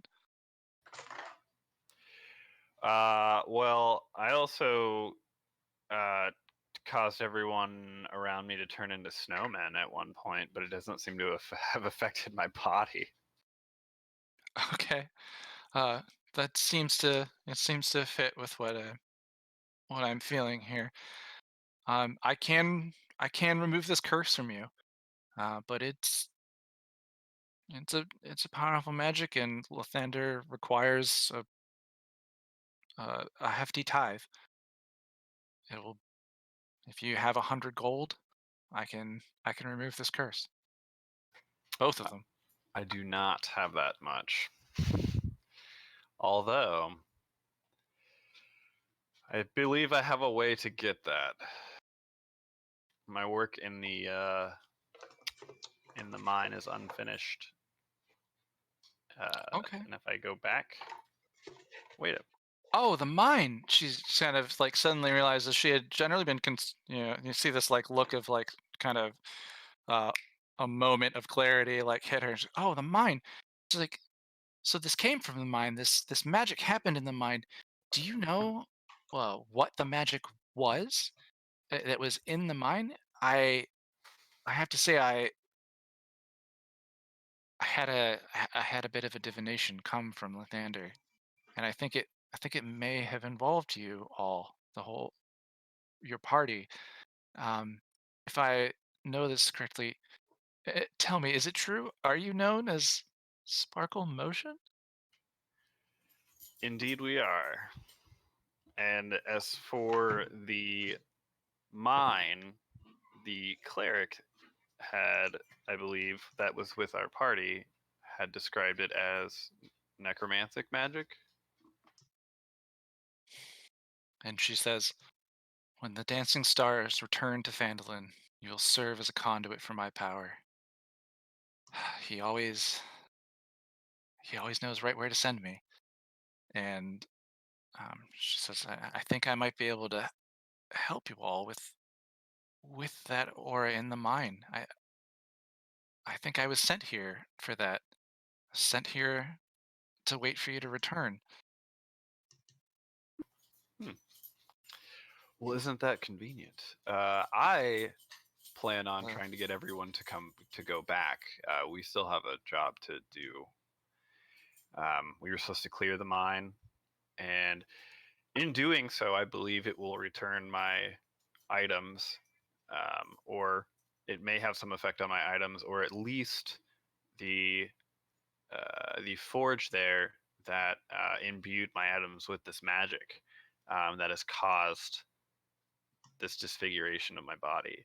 Um, maybe I can figure something out further from that. I'm not exactly sure, but I would like to go back if y'all would come with us.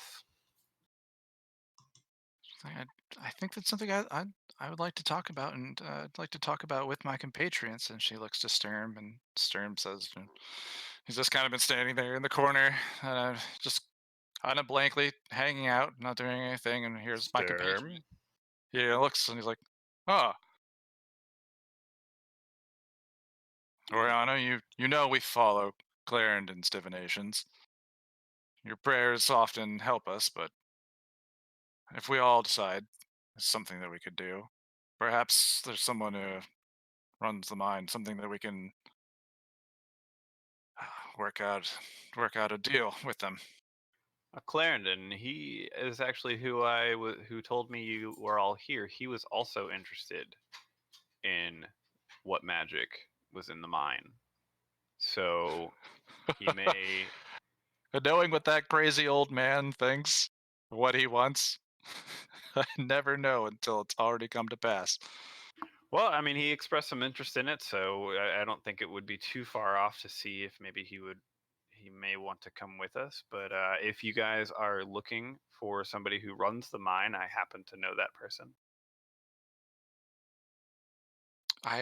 And Oriana kind of says like, I think that I was sent here perhaps to help with this aura in the mines. I can certainly help you with these curses. Um, Lathander would only require 50 gold for each curse that I would have to remove. If you'd like me to try to disenchant the items, I don't think that those are the same things. If you'd like, I could do more identification of them and to try and figure that out for another 10 gold on each. And then we could figure that out from there. But certainly, why don't we all meet? Why don't I meet with all of my cohorts and the man who owns this mine? You say you know him, and I'd love to meet as well, so we could discuss something. Seems like this may have been what Lathander wants and why I've been brought here today. This why I've been brought here. Sounds like a plan. And then Taliesin will say, I will bring him back to the inn if you will all wait here. And then he'll pick up all this stuff. I'm just going to put all of my armor and everything in, and like my headdress. I'm going to put all that in my pack. I'm not going to wear it. I'm just going to have like a shirt and stuff on right now. Okay. And I'm going to head off to find Gundren. And then if you, She tells you that they'll either be here or they'll be at the sleeping giant. okay, I'll find you. All right. So then Taliesin is you would leave. I would think Jerk, Godwald, and Pew Bear would have reached Tresendar Manor, but it is 9:17. I know we usually do a break around about this time. Would it be okay if we do that? So I could I'm fine with that. Sure. Sure. whiskey up my breath a bit and come back in, put the kid to bed. I did that like 17 minutes ago. Yeah. I'm gonna take my dog out. This is the whole everybody's in different spots. This is how it works. They say don't split up the party. It's not because you're gonna die. It's because the DM has 3 times as much work to do, and it takes 3 times as long to get through one social interaction. Never split up the party for my sanity. I'm kidding, but Hey, to be sorry, fair, sorry. we It does had to take be it. separate. We had to torture those people. So No, yeah, the situations demanded the things, and I'm trying to deal with it as best I can. Just sorry, it takes a little time to get between these conversations and everything, guys. This is how roleplay works. Yeah, sometimes it's a little slower. All right, I'm gonna go whiskey up, and I'll be right back. BRB.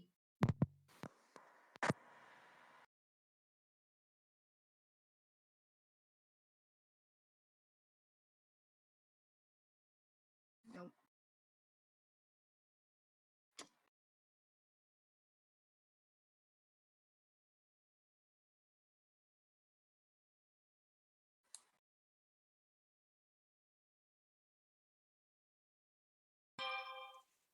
Now I've got to find a picture of a craisin.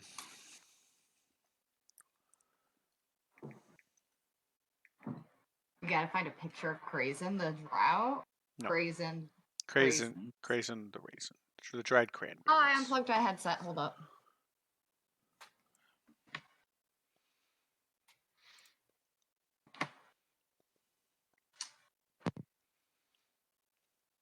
There we go. Are we on a pause screen right now or no? No. Okay. I can do that though. We're gonna mute and pause. Hold on.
He threw up the pause screen for me because, yeah, I'm a damn hippie. We're back. All right. All right, so Godwald, you, Jerk, and Pubert all go up to the Tresnadar Manor. Now, I didn't clean up this map at all. At least I don't think I did. God, it's hard to remember sometimes. Yeah, maybe I did. Yeah, look, there's 3 of you still sitting here from the last time. Let's just delete Sparkle Gem. It's Jerk, Godwald, and Pubert. Great, perfect. All right, so you guys, you guys are able to come up to Tresnadar Manor. As you come up the hill, you do notice that there are 2 guards that are parked outside. If you kind of tell them why you're here, Pubert flashes. Pubert, I'm here to see Sildar. He flashes the, his emblem is a red knife of the Lord's Alliance, and they nod you through, kind of, give it an eye to Jerk a little bit as you pass by. I'm a hero, god damn it. He yells, "I'm a hero, god damn it!" And they're like, they kind of hold on. Yeah, no. So they kind of look at each other and are like, "Oh wait, that's this guy. That's the Sparkle Motion guy." And they kind of like lean in, like, "That's the Sparkle Motion guy, yeah." Now they recognize that you're famous. And as you guys enter in, you find that the Tresdar Manor is now fairly well kept. The passageway through where the tombs are has been closed off, so you do kind of have to like wander away. It's out of respect of the family who lived here. But you remember from before that Sildar kept his office in. There are several several people in here, but 4 of them are out on patrol. 2 of them are upstairs. That's 6, and then there's probably another 4 that are in the building. As you pass by, you kind of see same thing. Flash the badge, and you come up upon Sildar. When you get to what used to be, oh, it should be this room. Once you come to what used to be Glassstaff's chamber, you find Sildar sitting at the desk, working some letters, and you knock and enter, and it's, Sparkle Motion. It's so good to see you return alive and well from Wave Echo Cave. How did you find everything there? How's Gundren? How's everything? Gundren and Nundro are recovering well, it seems.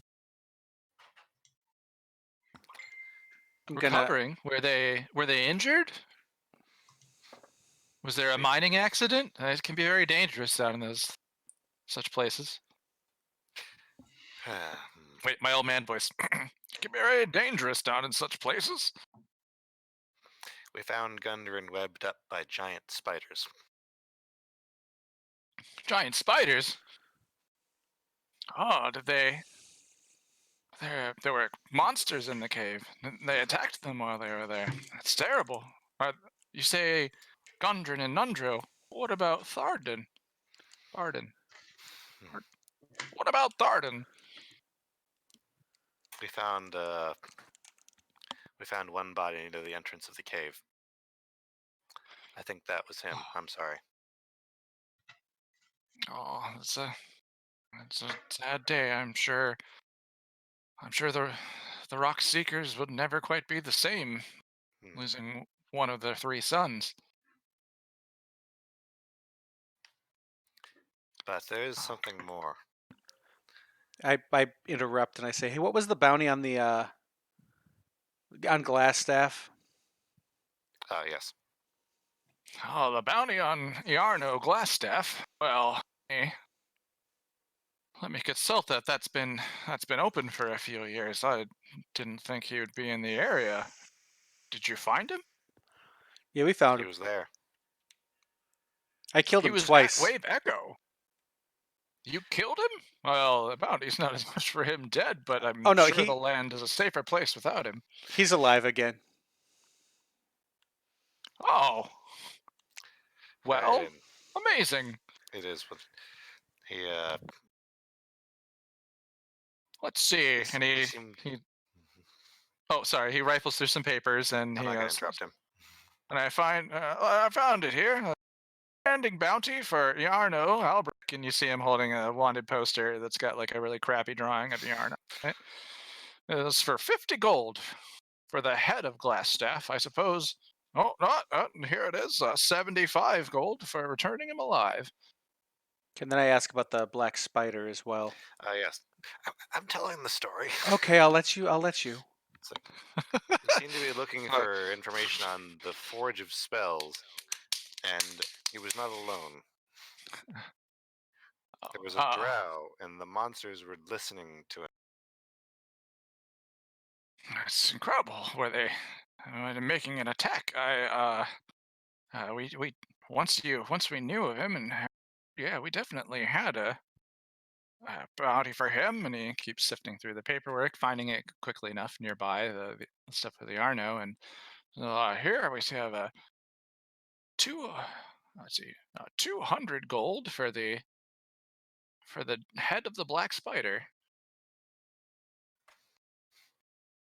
I did not have a live bounty on him. 200 if he was alive as well. Okay, now somebody took the head, right? We need the head for questioning, though. Out of character, we need the head for questioning. I would say out of So character. what you're saying is it's not nope. here.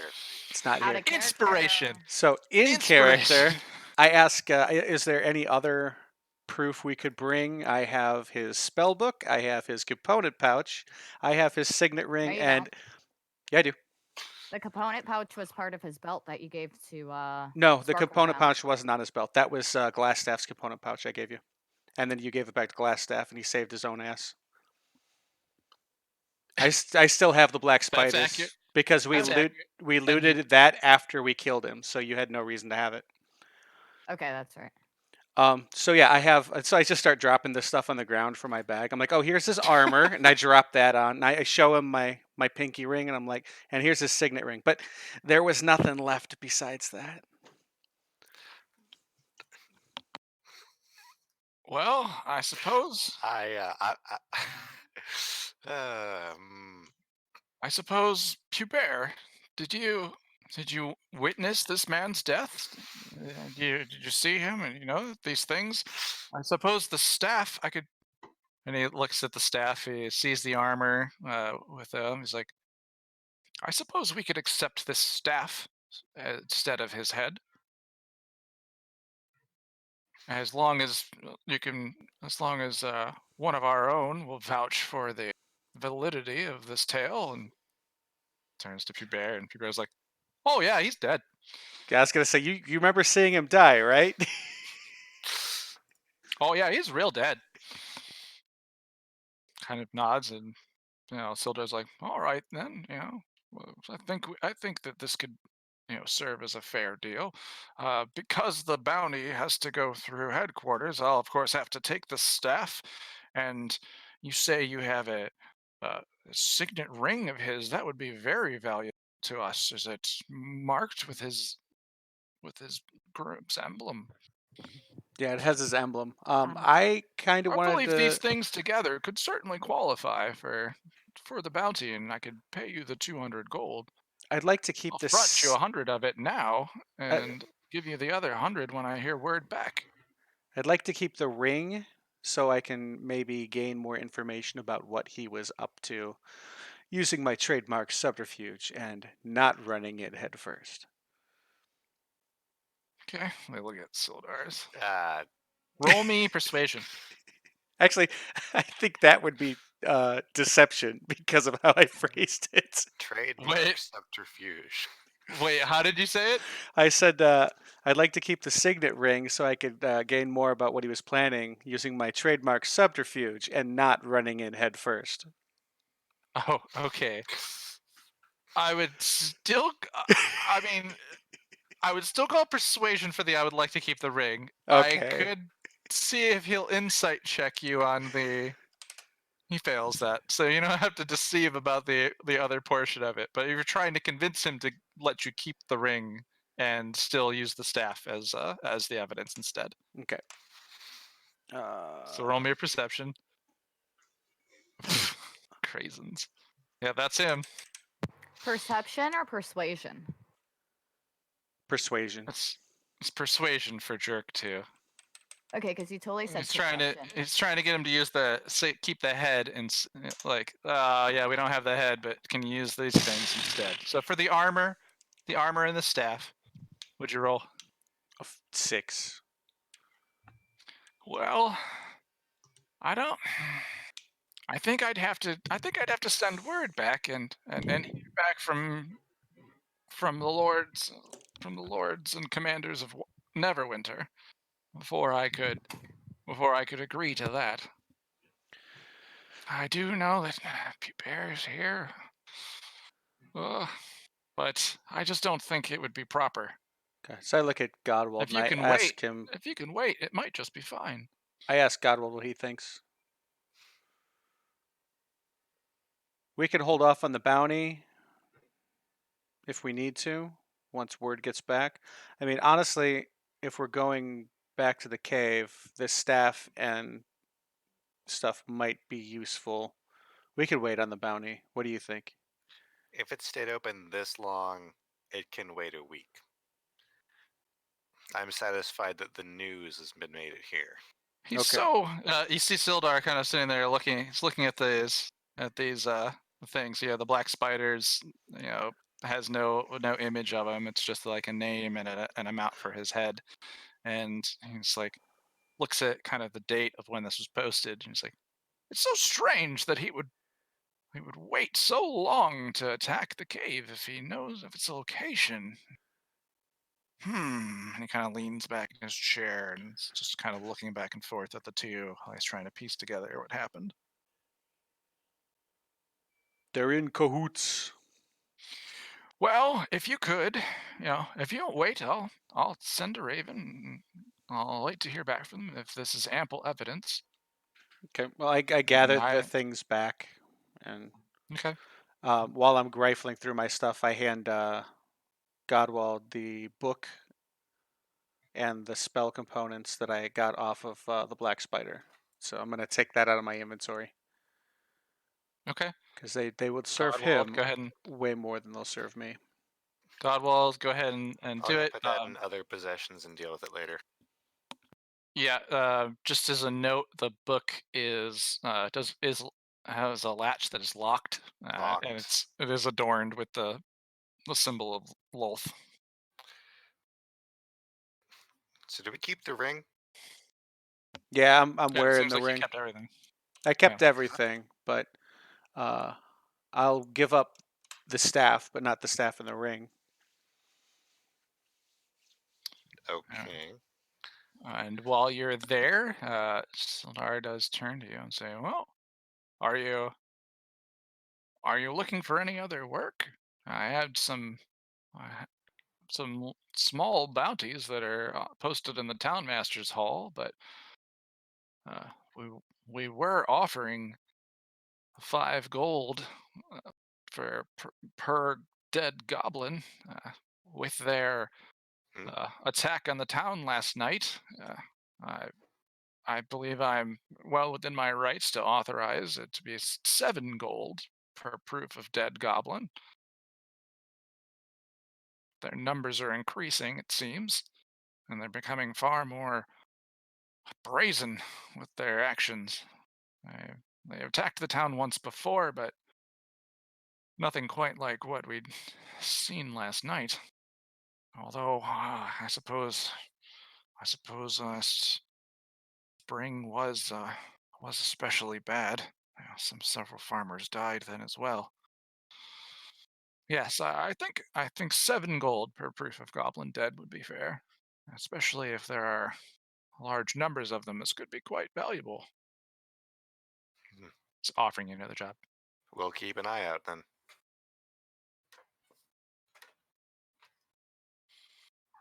You say that Gundren is doing well, and his brother, they're alive after this attack from these men. These creatures. I accompanied Gundren this morning to send a letter to his home. Oh, that's He fine seemed to in hear. higher spirits after that. Oh, I'm sure he would be after, well, such the weight of delivering such somber news to his family. It's very right, very good of you, Godwald.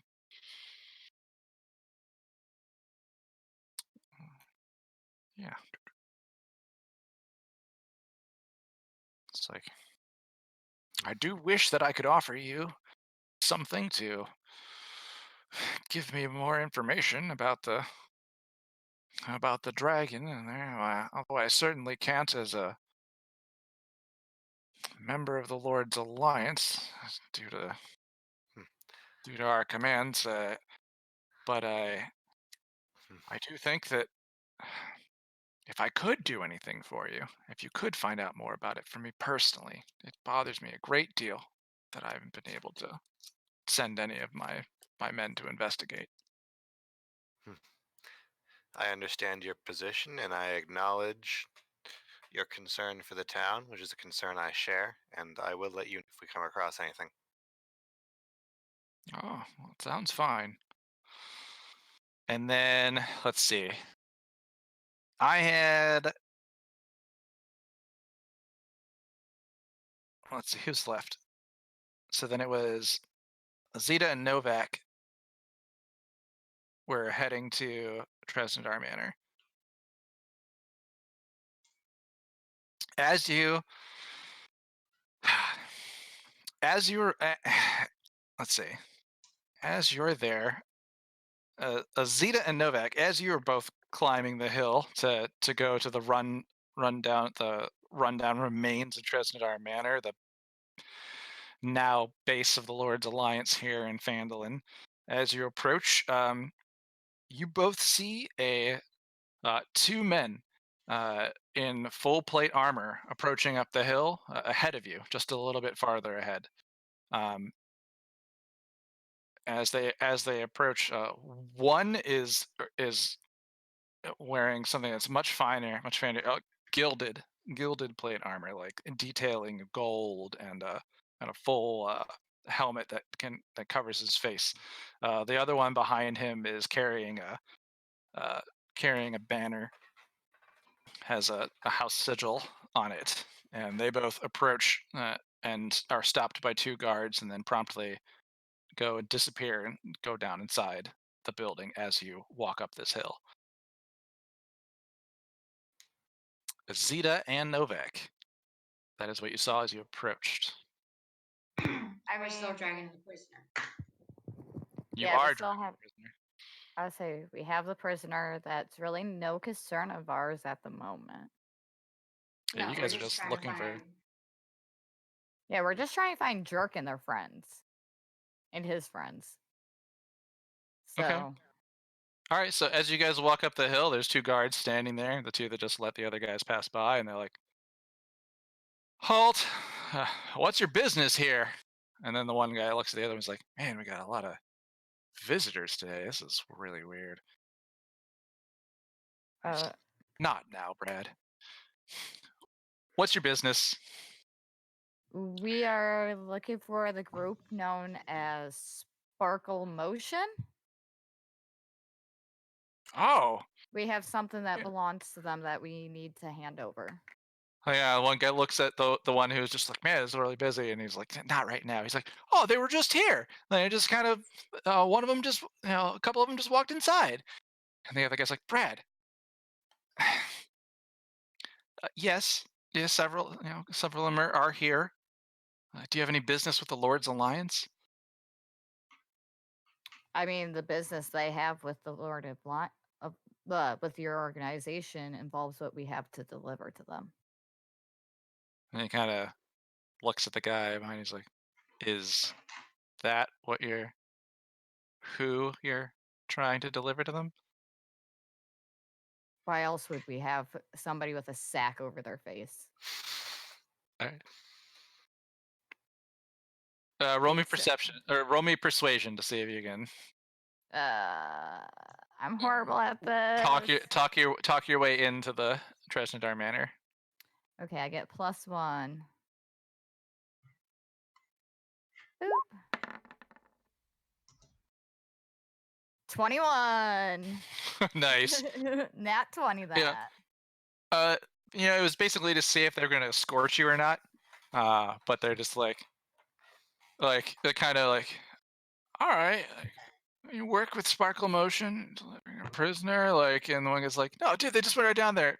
And the guy who was kind of a little starstruck when he realized who Jerk was is like, here, come on, I'll take you down. It's just like, Brad, you may pass, and he lets you in, but the other guy is just kind of like, yeah, come on. He takes you downstairs. Godwald, Jerk, and Pubert. Yo. As you guys are sitting there talking to Sildar, um,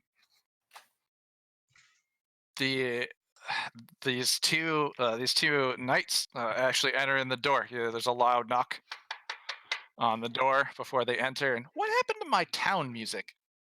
I don't know. Ridiculous. I hear like birds and stuff. Well, I just turned the town music back on. All right. Well, and now you can't hear this inside this cave anyway, so I don't know.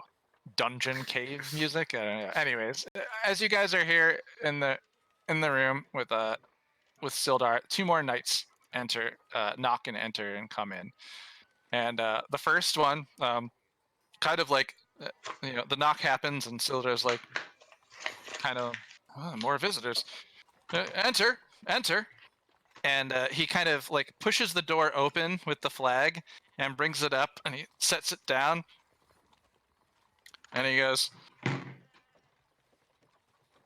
announcing Sir Rod Pishler, Knight of the Pishler the Pishler Hearth, to see Sildar Hallwinter.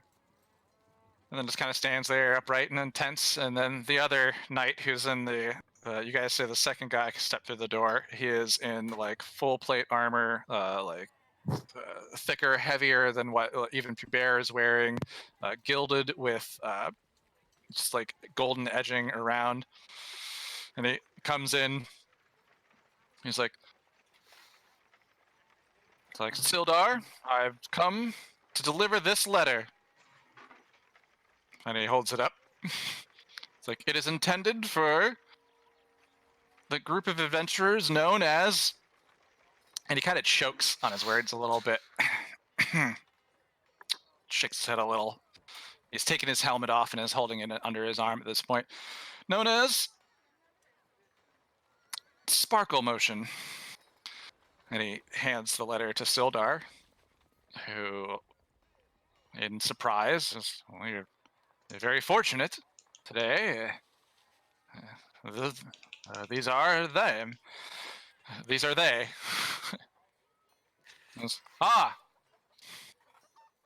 I'm delivering you this letter from Dolmar Pishler. It is for your eyes only.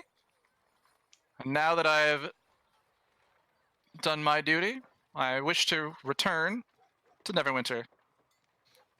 Unless I may be of service to you in this moment.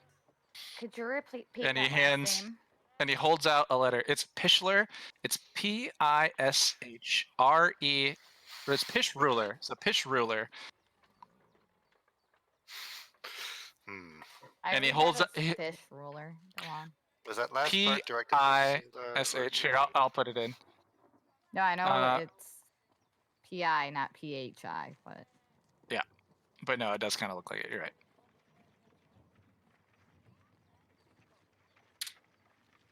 Pish Ruler. Yeah, Pish Ruler. And he holds out the letter then. It's to open in there, and it's hanging in the air. I'll take it. And for clarification, was that last part directed to us or to Sildar of if you could still be of help? So if I could be of service to you in this moment, it was directed to the three of you. I would like to take the letter, and I would like to open the letter. but in a more private way. Because it's for us. Okay. So Okay. it's relevant to this conversation. Here, you know what I'm gonna do? I'm gonna paste its contents to Godwald.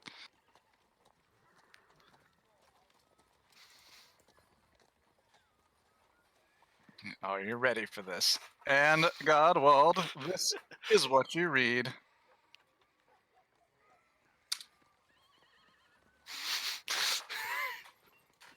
Oh, well, you just posted it to It everyone. is. It No, I didn't. You have to You whisper every did. line. Yeah. Oh, Delete okay. lines. That's Well, that's stupid because I yeah. You have to posted put a whisper at one, the start of each line. It interprets so each line differently. every return is read. Yeah. Not line, but every return. Yeah. It's Okay. like Well, there code you go. that way It, in other so it respects. so it started with "Dearest Adventurers." The letter you notice as the letter itself is actually on fine paper, not parchment.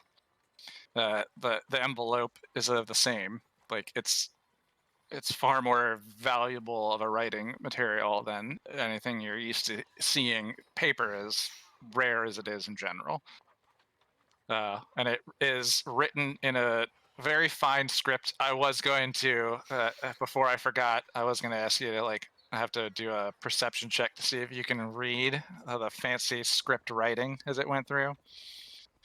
But it does read like this, and so I don't know if you wanted to read it to him, Godwald, or you want me to, or whatever. Godwald, read it. Read the letter. Read the letter. Read it. Read it. Read it. I have now read the entire letter. Read it to your Ask for friends. clarification if this was in fact, if the year is the current year. That is the current year. Okay, because The gnomish snake name. namesake of the Oh, name. party. Get it? Uh-huh. Yeah. Oh well. I miss Sparkle Gem right now. I am reading this letter then, if no one else will. I think that it needs a more pompous voice than I can currently do to be properly read aloud to the party. In your Well- mind, it sounds something like, "Dearest adventurers, That's what I word thought. of your heroic exploits reached many places in the Sword Coast. Your group was something of a rumor when tales of your disappearance suggested you had been defeated, as many new travelers before you. Hearing about your triumphal return has elevated your story to one of regional heroes, fighting for the safety of the little people and defeating the evils threatening the Neverwinter Wood. I, Dolmar Pishruler, would like to formally invite Pewbear Biterbottom, Red Knife of the Lord's Alliance, I'm having way too much fun, Godwald Biterbottom, Cleric of the Order of the Bahamut, and other heroes of Spark Emotion, the gnomish namesake Sparkle Gem, the Traveler Taliesin, and the red-skinned scourge known as Jerk, to Pishruler Manor to celebrate their victories in the company of Neverwinter's nobility. I sincerely look forward to enjoying your presence at sunset on the 1st of Ches, 1495 DR, which you know is the 1st of next month, in roughly 6 days. No, 7 days. 7 days. Yours, Dolmar Pishruler. Dictated, not read.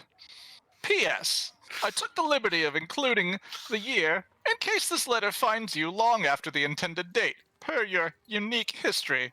Please feel free to contact House Pishruler if your arrival is delayed. And if you read that out loud, then everyone in the room knows. I would not read this out loud since it seemed important. I would read all of it, and it's like multiple pages, and fold it up, and put it back in the envelope, and then look at the two party members next to me. This is your invitation, so you should Yes. probably keep it. Mhm. Okay, and then what? Sorry, I didn't mean to interrupt. My apologies.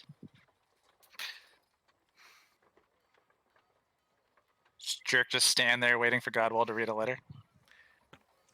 This, He's just kind of hanging out. Have our two new friends shown up yet? wait. Have Brad noticed. Brad noticed the line of people waiting in the office, and he has the two of you like sitting here saying, "Hold on, just a second. I think he's very busy," and so he's got you off in another room. Although the doors are open, so if they Oh, exit, okay. you'll see them. Gotcha. All right. Yeah. No, I'm just hanging out. So it's a pleasure to meet you, Your Highness. Hmm. Is there anything I can answer for you, as I happened by such fortunate perchance to meet you today? He's holding his helmet under his arm and his spear now that his squire isn't holding it. Hmm. I'm gonna try real hard not to offend him, so I'm just gonna stay quiet. So I finished reading all this. I go back and check the middle of it again. Hmm. And that's today.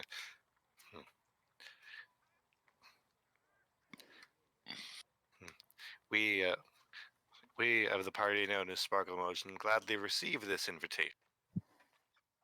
And Nods, bows.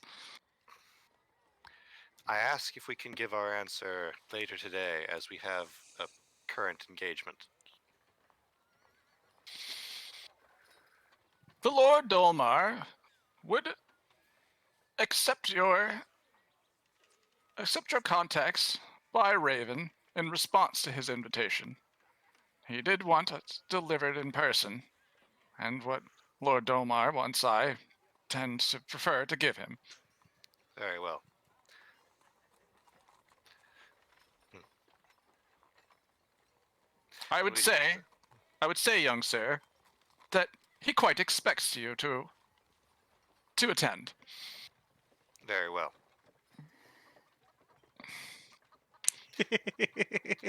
We shall Cool. send our correspondence as soon as possible. Man, I wish Sparkle Gem was here because she'd be so freaking sassy right now. You're saying, Godwald? We will send our response as soon as we can, then. Then I shall take my leave. Come, Squire. And he goes out the door. Azita, Novak, you see those two guys that just came in, leave out the other direction that you guys were just escorted in. And Brad's like, all right, I don't think he's busy anymore. Come on. And he leads you in where you find Jerk and Pubert and Godwald Is Sildar sitting with still an there? old man who Ah. I don't think you've ever met. If I recognize one of these two coming in as working for a vague yet menacing agency, I'll put away the letter. Okay, yeah, you tuck the letter away in your thing. Yes. Do I recognize? Are you trying to do it stealthily? No. Okay, so you just put the letter Just away. as a Alright. So we matter of just see him procedure. snuff a letter away, like all sneaky like. I'm not trying to be No, sneaky. Or Not not sneaky sneaky like like, but I like just noticed that I oblivious. now have another concern. Do Okay. I recognize Yarno with a bag over his head? Roll me a perception check. You definitely see a man with a bag over his head. Idea. I just want to see someone to roll some dice. It's gonna be real low DC, but man, I get tired when there's no die roll. I love the die rolls. Me too. They're kind of what makes the game. 10. Yeah, you notice his robes. Okay. So you don't know necessarily that it's him, but that's the robes he was wearing when you captured him. Okay. Well, I'm going to very. Why can't I think of the word? Theatrically, just unveil him and say, here's Glassstaff. Can I have 50 gold?" Or I more like that- money. I like the idea that this motion is very theatric, where like Jerk kind of like steps out into the hallway and he like throws his hands up a little bit, pulls the hover up. He's like, "Here's Glassstaff. Can we have some gold?" It's exactly what I was going for. All the motions very dramatic, but the words just deadpan. Sildar kind of taken aback, and he's like, This is the most eventful day that I've had in some time." He looks at him. He's like, "Iarno Albric, traitor to the Lord's alliance. Seems your day has come." Time for you to pay justice. What you owe. Yeah. So Justice. I No, kind of want to. too late. I tell Sildar, I'm like, now I did promise him after killing him a couple times that he would see his day in court. This will be a fair and just trial, right? I'd like to slap him upside the head. Roll to attack. Okay, that's just a straight roll. Yeah, whatever your unarmed strike is. That's definitely a miss. Yeah, no, you go to lean in with a slap, and Jerk is just like that natural. You know, People like- have been hitting him his whole life. He's like, "Wah." You know, like the new Han Solo just goes like back into the right. Yeah. Okay. But he does see Novak and Azita as having brought in Sildar, and it's like, so who's claiming the bounty on him? And he kind of points and looks around the room, his eyes darting a little bit. Curious. I Can't feel hear like Seabair. Azita would look at Novak and kind of like gesture her head to have Novak step forward. Do we Oh. have? Novak, you get a gesture. I mean, Jerk just pulled off the hood, right? So Yeah, but they're asking who's the one to claim it, them or us. Me. I Like- step forward and I say, I do. The facts are that we captured him, but he's in your Duh. custody, so it's a gray area. He was confused. He just saw what happened. He saw two people he hasn't met before bring in, and then you'd be like, look, it's Yarno. If I mean, you agree guys- that we captured him, Are he's these in your new? custody. Novak Are- pulls on the rope where she's holding the prisoner still hostage. I'm like, you're saying that we didn't do any part? I didn't say you Are didn't these do new any members part. of Sparkle Motion? That has Have yet you- to have be you gained new determined. Party members? That We is encountered them in circumstances we'd prefer to discuss later after this business. Azita will start giggling and just going, sparkles.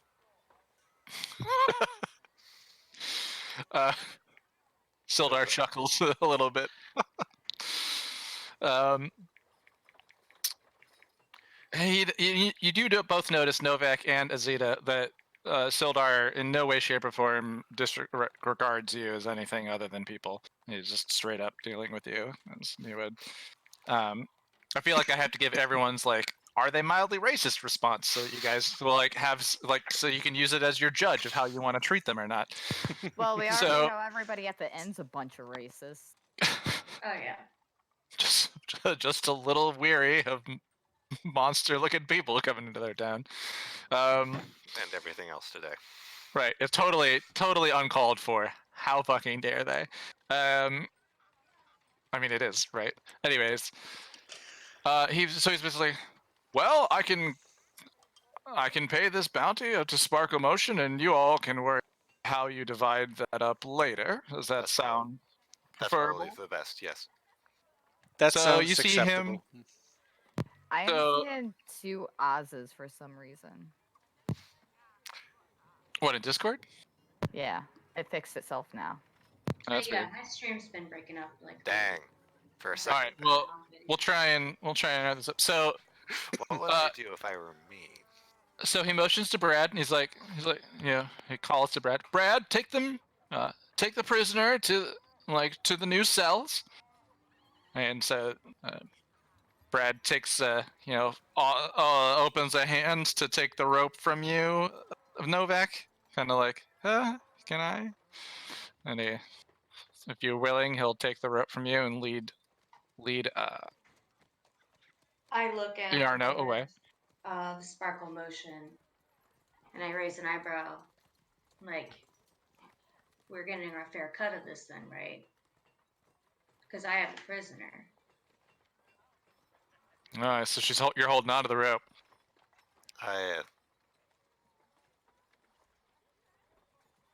You will be in the discussion, yes. But perhaps not here. Let's see. How does PBR feel? That kind of helps, right? That's it. That kind of helped, right? We could just let him loose and guard him as he runs, if you want to play it that way. Brad is saying, and Sildar has said, "Hey, I'm willing to pay and let you guys figure this out later." But Brad just kind of like wants to be able to take the rope and lead him away. Well, Novak shrugs and says, like, you think they're gonna give us our money? If we don't, we could just kill them in their sleep and take it. We are. I'm actually you guys are legit friends. getting angry. Then This is not going to go well.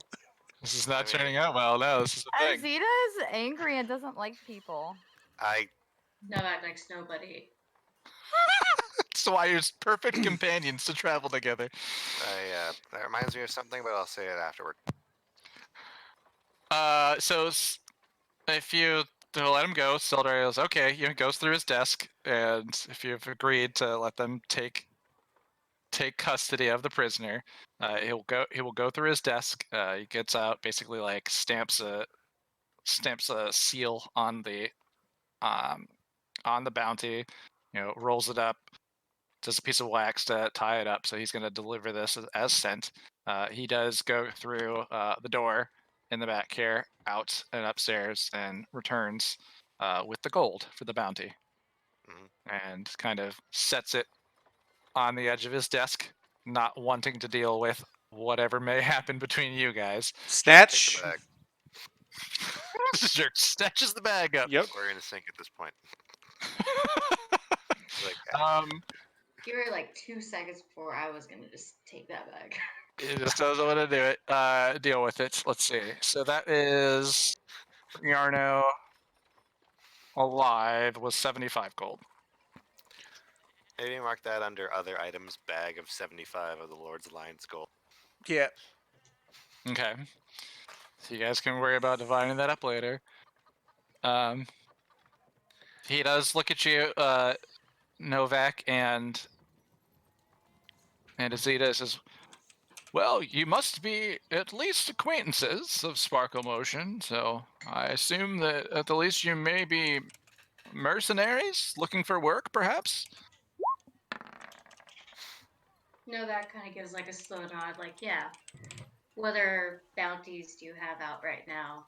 And she kind of like toys with the rope, not quite sure if she's letting go yet or not.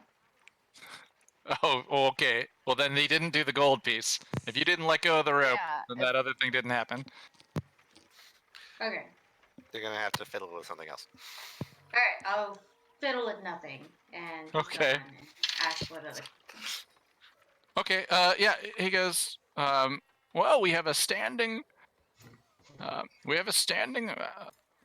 Bounty for goblins that was recently increased from 5 gold per goblin proven dead to 7 gold per goblin proven dead.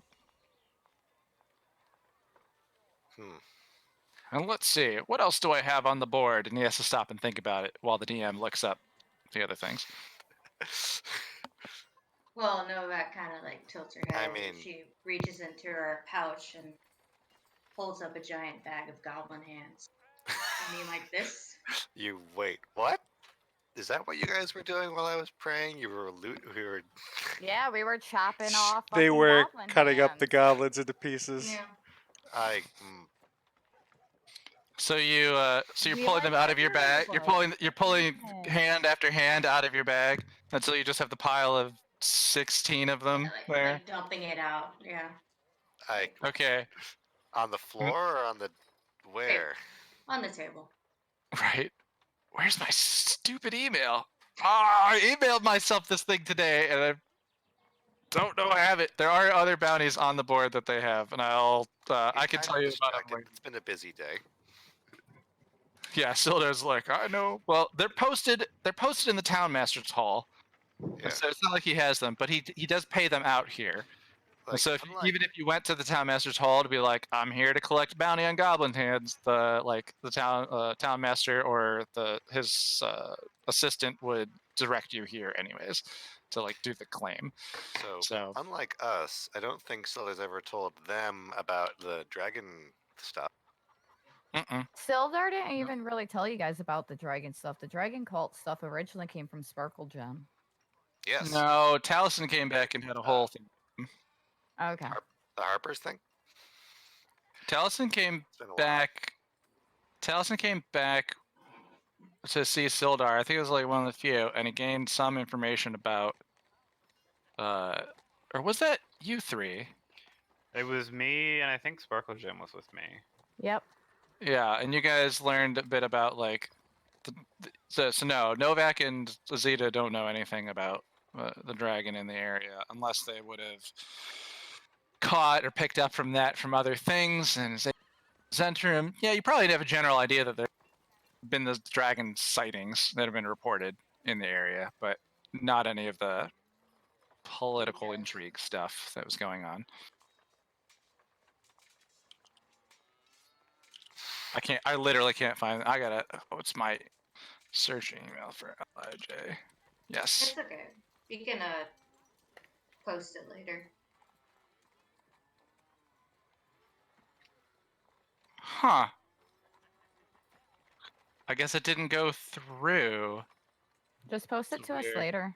Yeah, I'll tell you about it. So there's just some minor things that are happening in the like in the area. It's small bounty stuff, but you know, I think if you guys were at the town master's board, you would see like things from other people. Lord's Alliance has the goblins on, and there's like some other monsters that have been spotted around that they have clearance to give bounties for. So there are basically a couple like hunts that you could do in the area, and I'll post them later. But he offers you those bounties, and he sees your 16 goblin hands times the 7 gold apiece that he just stated they were worth. I'm pulling up a calculator now. It's more than we just got paid. I'll tell you that. 112 gold pieces. That's a lot. God damn! Yeah. So he's able to, he gets out. He only has so many of these like seals to do, so he ends up like doing several seals on several pieces of paper all at once. So he's got like one page with 16 goblin stamps on it. He rolls it, seals it with wax, and does his piece. Goes off into his other room, out through the door, comes back with that gold, and he hands Zeta, or no, he hands Novak a bag with 112 gold in it, per the agreement. Per the agreement before I showed up. You saw it on the bounty board Yeah. at the hall, and it was 5 gold when you saw it. So Yeah. All right. Adding 112.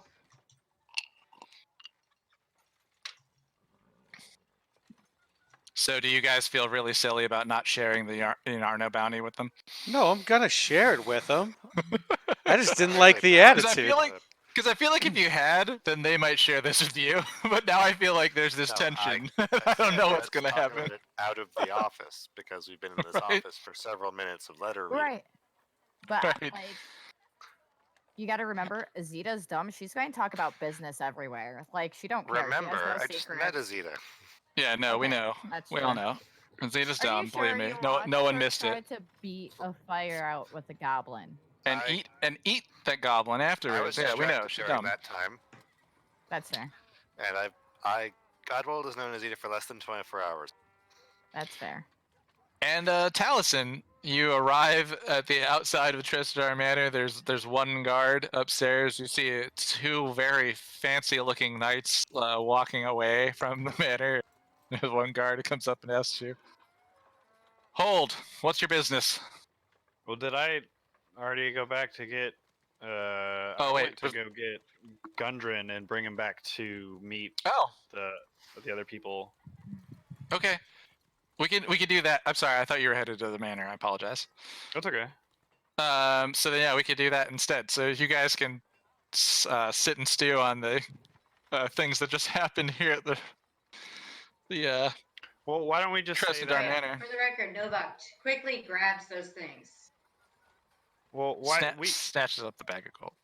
we can say, because I mean, I'm basically just going to introduce them, and then so why don't I go get Gundren, tell him that I have some people who feel that they could assist us in clearing the rest of the mine, and that they would like to meet him. And then I want to bring him back to the inn and let them talk while I go try to find my party. Godwald, where did you leave Gundren? Because you were escorting him around. I thought he was still at your house. When we finished up at Barthen's, he walked back to my place because it was a very short walk. Oh, And right. then we Okay. started talking to Jerk, knowing that Gundren was secure, and then party things started happening. That's what I remember, at least. Okay.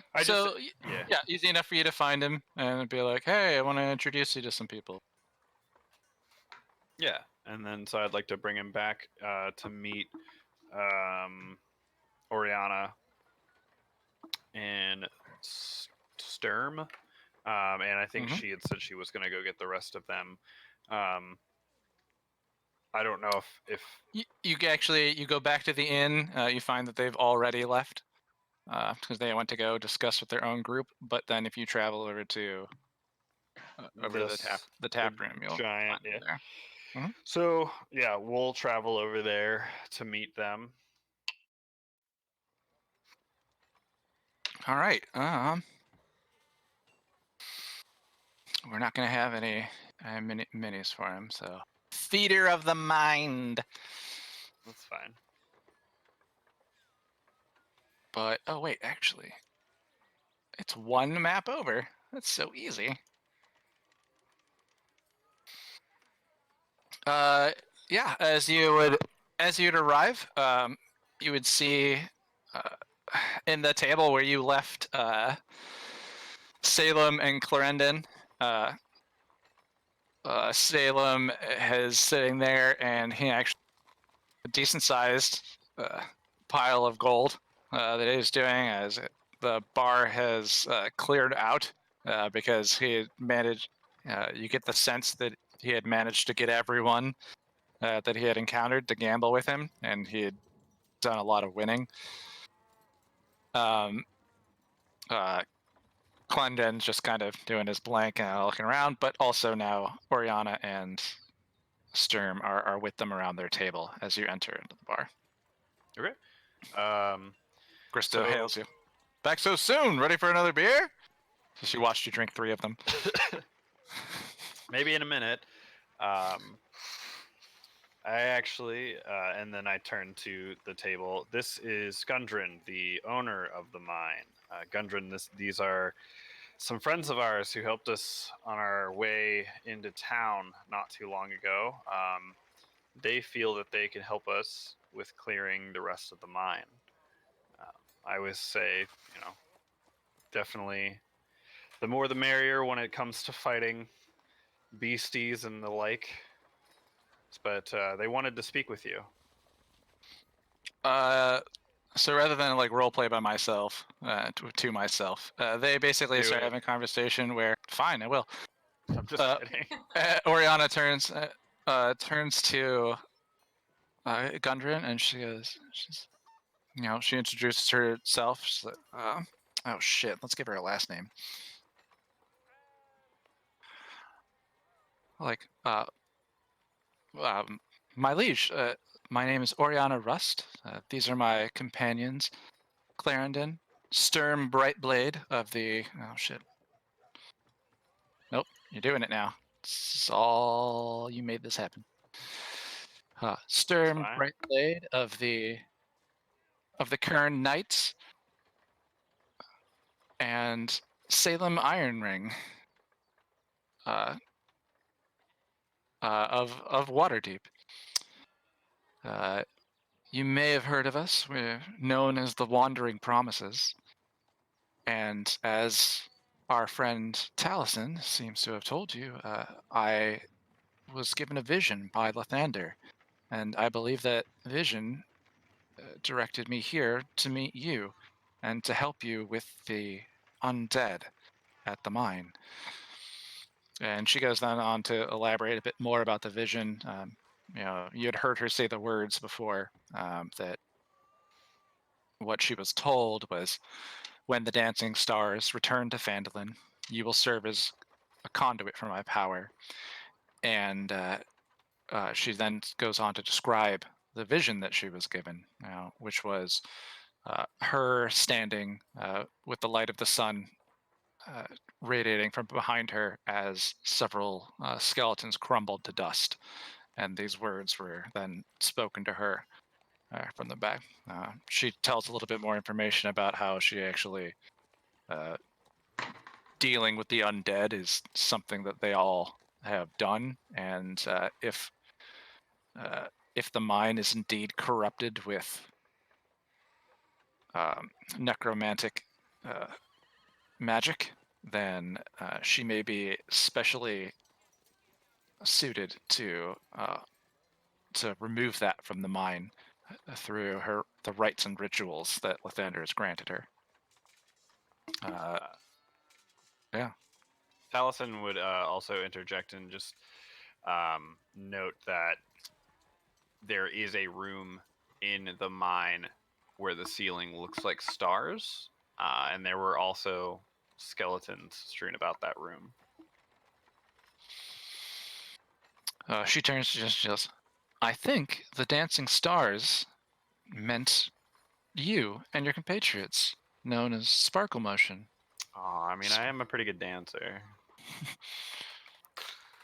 It's like, but I do believe that the eradicating the dead there is something that I've been directed here for, and Gundren, if you'd like, the four of us can take care of not only the dangers that are in the mine, but I believe that we can remove this necromantic aura as well and enable you to run the mine again.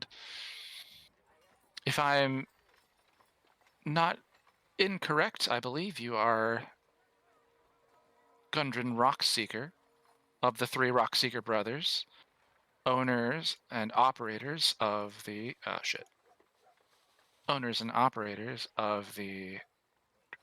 mining family's Three Picks Delving Company. I believe we could sign a contract with you to clear out the mine and perhaps enable the magics that work behind the Forge of Spells to come back to life. For a percentage of the mine's gains, I believe we'd create a fair deal from this. And at that point, Salem starts taking over the deal and starts in the conversation, discussing with Gundren. Yeah, man, dwarf to dwarf. Let's have a few ales and discuss this. And he grabs him over by the shoulder and brings him over to Krista with his pile of gold. He slaps some of it down on the mirror and he's like, I'd like beer, I'd like ale, I'd like wine, and I'd like whiskey for me and my friend here. And starts getting Gundren drunk. Now, I will remind Gundren that we are already in, that me and my group are already in for, I believe, 30% of the mine's earnings. Numbers out loud. I don't care what they hear. This deal has already been struck. Can't argue with that. I thought it was 10% a person. Gundren kind of runs back and he goes, well, it's let's see how well the persuasion's going between them. Between Oriana and between Oriana and Salem, they are very convinced to it. And Gundren kind of goes like, well, our contract is for 10% of the mine if you cleared it out. And I mean, I guess they're right. I guess you didn't really clear out all of the danger in the mine. There were still monsters. I mean, And I guess I could I have don't just know. left you there. And he's just like, oh, geez, no, I don't mean that. I mean, I don't know, guys. Maybe I need to take a minute to think about this and talk to my brother. Maybe talk to my family. It's like I'm really not sure how else I'm gonna get the forge working, though. It's like that seems like a How really good deal.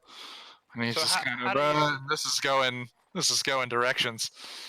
so how much gold do you foresee this mine making? Don't know. I mean, really depends. Without the forge, I don't know how much we can really do. If the forge gets working, how much would you say, like, just ballpark, which doesn't exist in this world? So Uh, right. Salem kind of leans over and he's like, "Oh my, I would never dream of breaking a contract that you already have in place. Of course not. Of course not. 10% of the mine for them for handling the dangers in it. I've heard the tales of their bravery and the things that they did to defeat these monsters because you guys told them this morning, right? yeah, Okay, so it's not deception. So I've heard the tales of their bravery and the things they've done in the mine, and they of course deserve their fair due. Perhaps we can work out a co-deal, something that the Wandering Promises can still serve the needs that the Three Picks Mining Company has, and yet everyone's still satisfied and happy. I'd be willing to work out a deal with you. I do need to find the rest of my party, and we can all discuss further. If you Roll me insight guys real fast. roll what insight? Yeah, you, Taliesin, insight. My insight is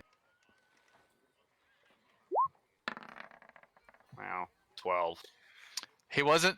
He was definitely like not talking to you. He was talking to Gundren. It's kind of like it doesn't seem to be. He seems to be directing his attention and his conversation towards Gundren and not you. So when he Oh, talks about making a deal, he wasn't talking to you. yeah, no, from my point of view, I kind of get that, and I'm also kind of trying to interject. Right. Yeah, so I guess I would still say The piece about making a deal kind of then just glossed for anybody. The Wandering Promises. okay. Well, I can. Sorry, If I you didn't mean guys, yeah. Oh no, you're fine. I mean, I was just trying to interject and say, Gundren, you promised us this. I had planned on, like I told you before, as I was dragging your body out of that cave after I saved your life, I had planned on returning to finish the job. I just figured that these people seemed eager to help, and I'm always happy with any help we can get. Um, although if they are going to try to shark the deal from us, then maybe I don't want them around. And at that point, he's like, I don't know. He's like, I would never dream of breaking a contract. I would never dream of suggesting that such a fine, upstanding citizen who's been through so much would ever have to lose even more. I think that's what's really, important here is how can he operate the mine if he's giving you 30, the group of you 30% of its proceeds, as well as helping us actually make it functional. Perhaps we could all work out something. And Gundren's like, Gundren is like, cool. It's like, yeah, I think I need to think about this, but I really do think I want your help. And he looks to Oriana. He's like, I don't know that I can.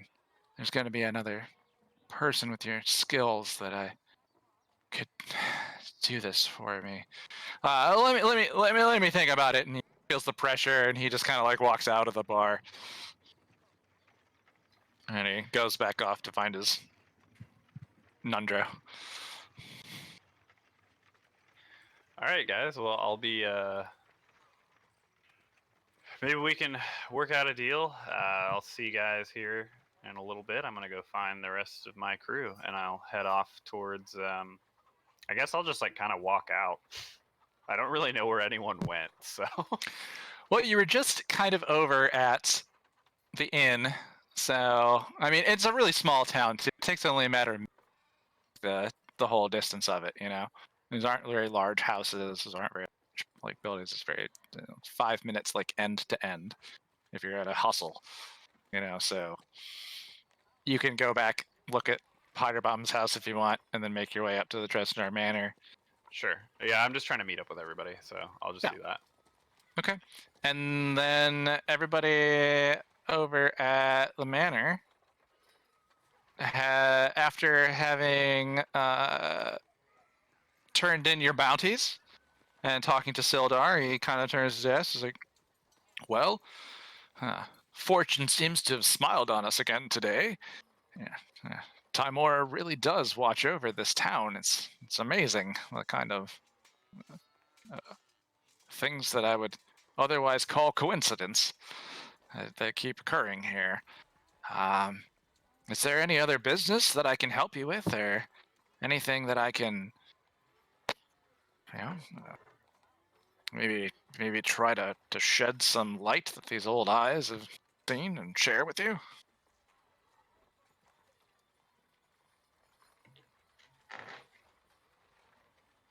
You're talking to me? I am talking to everyone in Tresnadar Manor. Okay. Now, I want to talk about the goblin thing from last night, but I also kind of want to call it here. Yeah. Okay. Oh yeah, 10:30. Want to call it? It's Yep. 10:30. We're getting ready to head out. Okay. Yeah. My anxiety's starting to spike, so I'm going to like half. Yeah. Oh yeah. Okay. So what we'll I do gotta go deal with is people. So I'm making a note deep here. breaths, I know. calm, I'll deep. be calm. It's just So, for yeah. anxiety. I'm making a note. The next thing is that we have everyone but Taliesin in the room, and I'm going to bring up the goblin arson from last night with Sildar. Okay. All right. So what we will do, So we were there.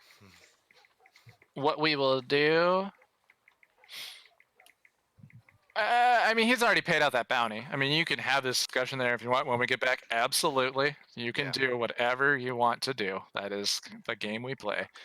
But what we'll do is when we come back, everybody's here. Talison's on the way in. Jerk's in. Pierre's in. Novak and Zeta at the door. And you guys have been in here, and Taliesin is arriving. And we will pick up from there. Okay. All right. I think we paced that out much better than before. Oh yeah, it was a lot easier to kind of follow things. Yeah, because Yes. But we've also spent 3 sessions in town doing stuff that should have taken 1. All right. You guys have could- spent it could like hit. most of the session shopping before. Yeah. No, there 100%. have been shopping sessions. No, I think last time I wasn't prepared for you guys to splinter into 3 parties. And so whenever somebody wanted to do a thing, I just turned and paid attention to them. And I needed to do this where I like broke you out into squads, and then I was like squad by squad, and then just kind of adhere to that. I think that helped a lot. So we can still split up the party and it could be okay. But yeah, no, I'm glad. I think that went well. Yeah, it was good. It was good. Except- some good role play. Except for maybe some connection issues on Novak's part. Yeah, like I got Keegan to like jump off the Wi-Fi and stuff, but I don't understand. I think I'm gonna reset the router and stuff. Okay. Do you have an internet cable port on your laptop? On a Or you different can board. hardwire in? Because that might help solve a lot of issues. Nowhere close. Yeah. I would do that, yeah. Well, we'll figure it out. So you're saying you want to borrow one of my 50-foot Ethernet cables? I mean, I mean, they're I not had that to rent one of expensive off those. Amazon. I could buy you one if it's like if you need that. Even like that's not a problem. I have 100-footer just so I don't have connectivity issues. It's just like the room I'm playing in doesn't have been able to plug in like that.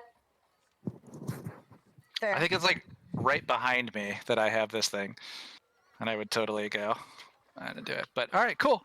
Well, I hope y'all had fun. Yep, yep. I'm sad that we missed a Pew Bear because I feel like he could have had some fun with the Oh, he always does. Sildar and how he would have played it up and probably been with Well- Godwall done a bit of that when the things were Here's happening over there. something I will say as well is Pew Bear or Joe did announce he planned on having Pew Bear tell Sildar everything. So to start the role He play kinda- in front of Sildar will be like us being able to role play it out.